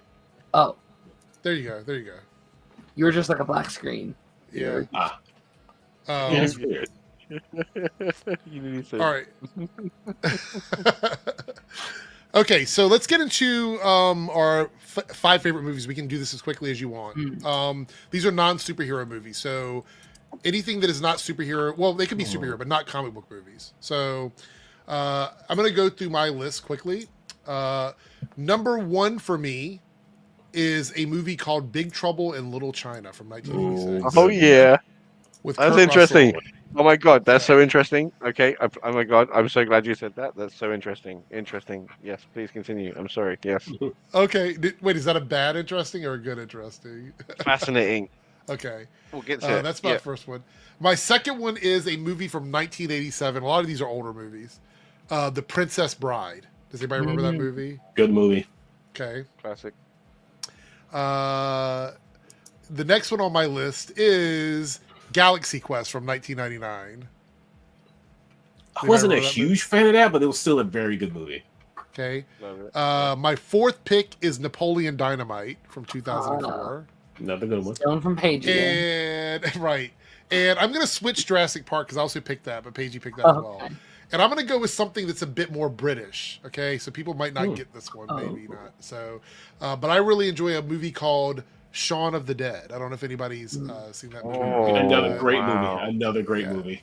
Yeah, I love Shaun of the Dead. So those are my 5, and if you notice, most of them are funny movies. I tend to like to walk out of a movie in a good mood. So when I go to see something, I want to walk out feeling good, not feeling dreary or down or whatever. And occasionally I'll go see a movie that fucks with me, like the original Blair Witch Project that I walked out of that movie like, what the fuck happened? But I tend to gravitate towards funny movies if they're not comic book movies or like action movies. I tend to gravitate towards more funny stuff. So those are mine. Look, Defunct says, can't half tell you're a Gen X. Yeah, Yeah. It is what it is. Okay. I'm in that in-between kind of generation. All right. Does anybody else have something they want to talk about? Yeah, mine. Go ahead, Darth. Go ahead. Sorry, just because I think I've got to dip out quickly as well. Yeah. Matilda. Oh, good movie. Right. Mortal Kombat, 1995. Okay. That's great. The song on that's great. That's a great soundtrack too, by the way. Right. The Naked Gun. With which ones? Yeah. My favorite personal favorite is 33 and the Third. For the first one, okay, good. What's that? That's 3. Star Wars 5. Empire, yeah. Okay. And I'm glad you said Shaun of the Dead because it reminded me of Hot Fuzz. Oh, I think Hot Fuzz has to be up there because the rewatch of that is just as much as Shaun of the Dead. You can rewatch it over and over again, and it's never any less funny. Genuinely. So, those are all good choices. I can see why you picked all of those, honestly. Especially Matilda. I forgot about that movie for some reason, but I remember that. Seeing that was my whole childhood. I wore the tape out. I broke it. Like I had to get another one. Wasn't there a remake of it recently? Yeah. I know there's on stage. It was a musical on Netflix. It was like that's right. Matilda the musical or whatever. Yeah. Oh, with Emma Thompson maybe. Yeah, I don't remember, but I just remember being recent. But all right, well, thanks for hanging out, Darth. I know you got to run, so it's really late or really early for you. Here. Oh, 7 hours together. Yeah. All right, have a good night, Darth. Yeah, I've done 6 hours of streaming. Wow. Oh my god. Wow. That's crazy. Yeah. Damn near full shift. Have a good night. All right, Darren, what have you got for your movies? Okay, I have my letterbox pulled up. Favorite movie of all time: Lion King, masterpiece, 1994. The live action one? Oh, okay. Don't even go there. Don't even try me. I have How to Train Your Dragon 2. Okay. I love the whole trilogy, but that one's my favorite. Okay. This isn't technically a comic book movie, maybe a bit of a plot hole because there's comics now based on it. Right. Incredibles. Pixar Okay. Incredibles. I would say that's not a comic book movie, but yeah, that's fair. I think it's the best superhero movie of all time. Okay. In my opinion. I would then go The Karate Kid. Ooh. I watched that movie on repeat growing up. I watched Okay. so much, and now that Cobra Kai's come back, I love it even more. Right. On that show. And I'll go School of Rock for my final one. Jack Black. Okay, School of Jack Rock. Black, got it. Yeah, that's a So good much one. fun. Such a Great fun. All right, Omega, do you have 5? I know you jumped in late, but do you have 5? Yeah, no, I got 5. No, most of these are gonna be in no particular order, but my number one favorite movie of all time is Coming to America. I love that. That is okay. That is probably my number one, but I've said it so much, I was like, I'm going to leave it off my list. But It is my absolute number one movie. I even like the second one. The second one, like the sequel, it's not terrible. No. It's not as good as nowhere near as good as the first one, but it was fine. It's good. I liked it. I had fun. But yeah, my absolute favorite movie of all time, Coming to America. The rest are in no particular order. The Matrix. Okay, good choice. Great movie. Trading Places, another Eddie Murphy movie. I love Eddie Murphy movies from that Any era. movie that I quote like constantly is, it just has to be like it's my favorite There's a movie. clear divide between like Eddie Murphy, post and after Nutty Professor. It's like there's a clear divide there. So yeah. After that, well, again, no particular order. Event Horizon. Okay, that's a freaky ass movie. Yeah, I just love that kind of. I'm not a big, huge horror fan, but when it's like cerebral, I was gonna say it's very like, eldritch thought-provoking horror, science fiction. Yeah, like eldritch horror type stuff. Yeah, I'm all into that. Darren's probably never seen that movie, so great movie. Go see it. Lastly, but not least, Empire Strikes Back. Again, no particular order. Okay, that's a good choice. I don't have a problem with that. Honorable mention: Hellraiser, the first Hellraiser. Again, I'm not a big horror fan, but that cerebral horror type stuff, I absolutely adore that stuff. That's cool. Okay, sounds good. All right, so we are one super chat away from hitting the goal, and Kayla chimed in with their 3rd super chat ever on live stream. So let's celebrate that for their 3rd super chat, and let's pull it up on screen now. And I want Omega to read, because he is the Star Wars person. So I want you to read this, and I want you to give your thoughts on it, and then we'll give our thoughts on it. So, what would you prefer sequel trilogy to look like for Star Wars? I would keep Palpatine dead, swap Ben, Rey places, fix the OG deaths, Luke especially. Absolutely, yes. What I would want for a sequel trilogy, Luke to train Ben, Rey, and Finn, because they set up Finn to be a stormtrooper, a former stormtrooper turned Jedi. That has never been done. I don't even think even in the extended universe in the comics, I don't think they did that. If they have, please correct me. Yeah, great concept. They just ignored and just tossed to the side. Especially Luke probably shouldn't die until like the 3rd to like episode 9 in like some heroic way or whatever, or maybe even episode 8 maybe. Keep Palpatine dead, because they set up Snoke to be like this intimidating ass villain. They did nothing with him. He was just like Hugh Hefner in like a freaking robe. I never asked you guys, what do you think about Palpatine coming back, like in general? What are your thoughts on that? Lazy. I mean, in Battlefront 2, they actually expanded upon that and made it actually kind of interesting. It's basically how like Palpatine had like this,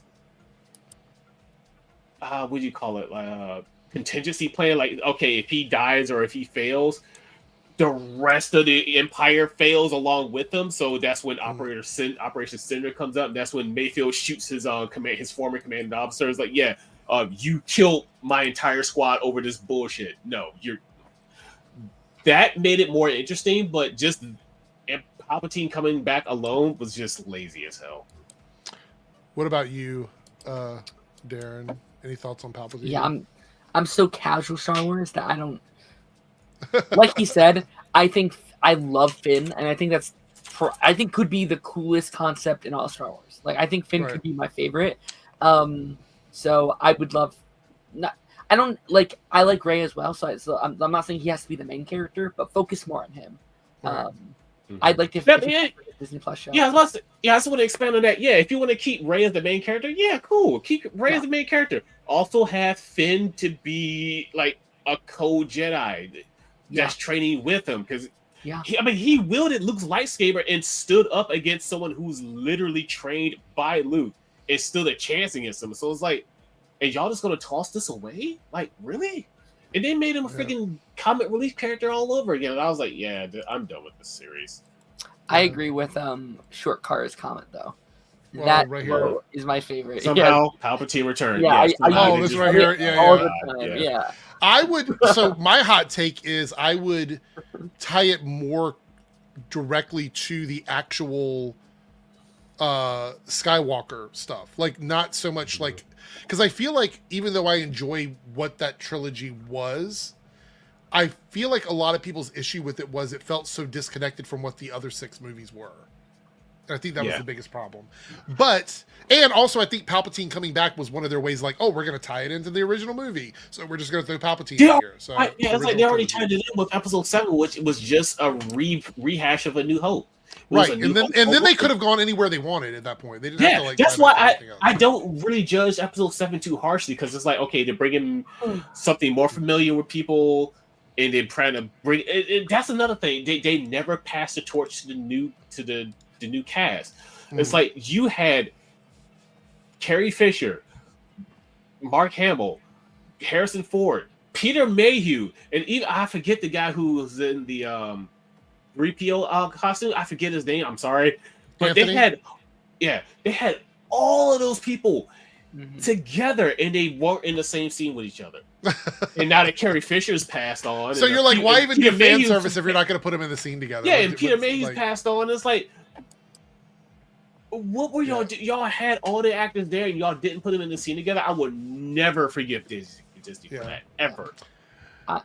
I'm excited for that Rey movie because I want them to redefine her as a character. Yeah, I want them to course correct. Yes, I want them to correct.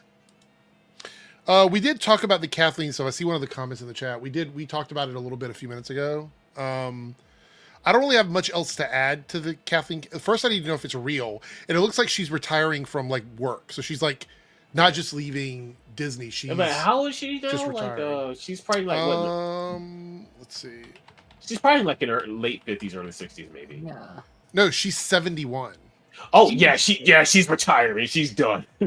Jesus. So yeah. Right, she looks good for 70. Working till 71. That's crazy. Yeah, no one. Hey, look, she looks good for 70. Look, she does. I did not know she was 71. I thought she was. Really. Like, I thought she was in her late 50s.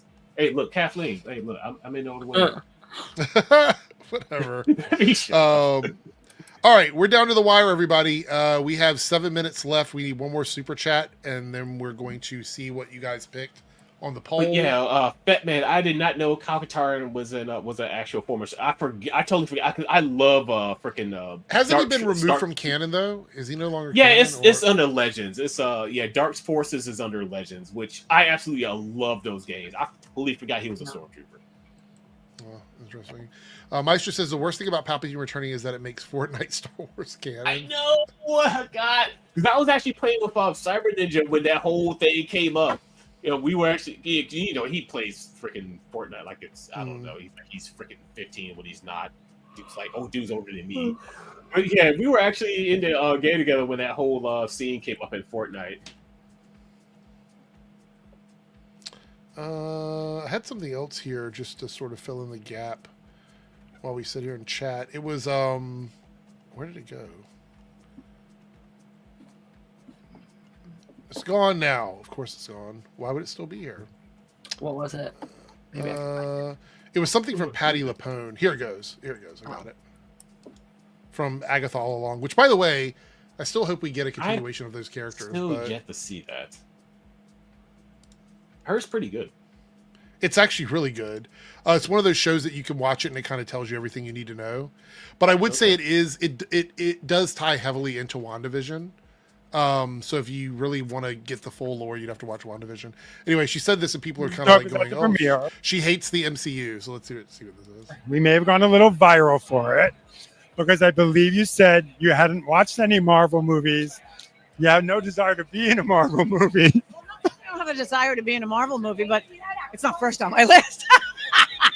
Well, that is because I killed you. Sorry. What? That is because I killed you. Sorry. Have you watched Marvel movies since? No. Can you explain the multiverse to me? No. I'll teach you. Okay. Do you want to do more Marvel? Okay, so this guy, I know who this reporter is because you see him all the time on the red carpet here, but he always asks questions to get clickbait headlines. Doesn't he? I feel like it's always like that. She seems so uncomfortable. Like he's always really... like, yeah, but he's the one who says, "Is this the most gay thing you've ever done?" So that way they can run a headline about how gay something is. It's like, why are you doing this? Why are you asking these questions? And she seems really annoyed, honestly, by his questions. Yeah.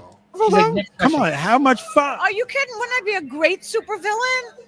Yes. Witch. We talked about this too. I would be a great supervillain witch. But no, I mean, I don't. Whatever happens, happens, right? And you did, and just like that, did you get to have sex? I'm too old for that. I don't think you are. No, Patty. Well, No, Patty, you are not. No, but I did spar with Mario, which was Mario Cantone. I did spar. What kind of What kind of question is that? Bro, you're scaring the hoes. Let me stop. I don't understand. Seriously, what the hell? That left me speechless. I couldn't. So this is a reporter for Variety. He does a lot of interviews on the red carpet with like fandom related stuff. And he asked the dumbest questions that I think he thinks are good for like TikTok videos and things like that. But the problem is you can tell that the actors don't want to answer them. You can tell that they're annoyed by it. And then also it becomes clickbait headlines for hit piece articles, which is like, why are you asking these questions? Seriously, it's... Yeah. I don't know. It's so annoying as a fan. It really is. I mean, because I like Patti LuPone, but Patti LuPone is not the kind of actor you would see in like a Marvel movie in general, which is why she worked so well in Agatha all along. Yeah. Also, newsflash, actors don't need to watch every single thing that we love to be in it. Like, that's not how that works. Like, yeah, I seriously doubt Harrison Ford read all of the Hulk comics for work. Yeah, like that's not a require. Look, they just need to understand what it is they're doing in that particular thing. Like, yes, you're in the show. This This is who your character is, right? Yes, you do need good directors for that type of stuff too. And like, people wonder why people hate the MCU. It's people like this that are like, can you explain the multiverse? It's like, bitch, I don't know. I never read no comics. Shut up. It's so annoying. As much of a freaking nerd as I am, I'm mostly read the X-Men comics. Anything about the event, anything outside of the X-Men, I don't know shit about. Well, that's what I've told people before too. Like, I know a lot of X-Men stories, but I know, like, when it comes to other characters, unless they've crossed paths with the X-Men or they were in something that I picked up and read, I usually have to do a little bit of research before I talk about it because I want to know what I'm talking about. Yes, well, I know a bit about Spider-Man because he did a lot with the X-Men. The Avengers did very little with the X-Men. Explain the multiverse. Like, what the fuck? Like, that's some deep nerd shit. Like, question. Even as much as a nerd as I am, I don't know everything about them. Oh my god, we got a minute and 20 seconds, you guys, before the goal ends. Are we really not going to hit the goal? I would be very shocked if we missed out on this by one super chat. You too can feed a child in Africa. No. In Minecraft. In Minecraft. Yay. In Minecraft. Let's we're not trying to get in trouble on YouTube for doing that. Like, I know, right? Darren caught me. He's like, no, don't do that. Like, yes. Let's go. Dude. You're right. I don't want to end up like Lance and lose monetization. Look, there was a friend. Look, there's a coworker of mine who also works at a liquor store. He gave me a bunch of these for my birthday. Yeah. Let's just say I got 4, and this is the last one. Yeah. What is it? Wait, hold on. Hold that up again. Let me bring this down on the screen. I don't want. I don't know. Oh no! You're fine. You're fine. You won't get in trouble. Don't show the label, but you won't get in trouble for that. Yeah. Jose coming in clutch with the $2 super chat. Daredevil hype. at the last, like literally, you hit it right. I feel like we were counting down New Year's or something. Yeah. All right, so let's see what everybody selected in the poll. Hold on, let me get back over the live chat.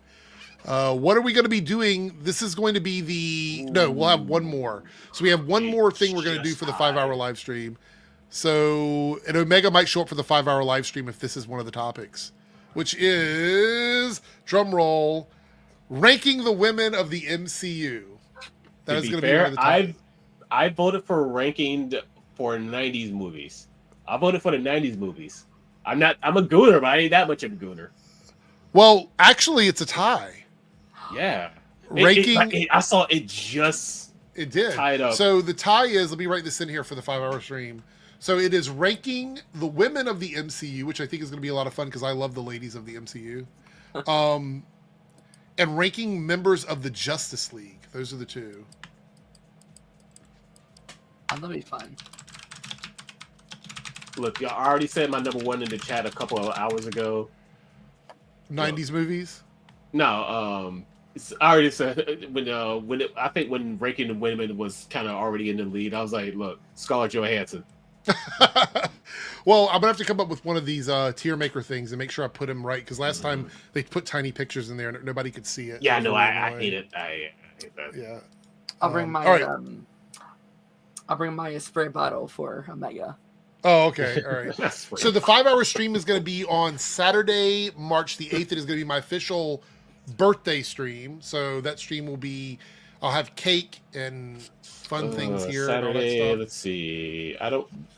Birthday I party. think I can make that. Yeah, I don't think I have a D&D game because I do have a. Well, it's bi-weekly, but in our DM, it's she kind of canceled some things, so I think it's also a 5-hour stream, so you don't have to. You can just drop in at any point during the stream that you. All right, what time you start?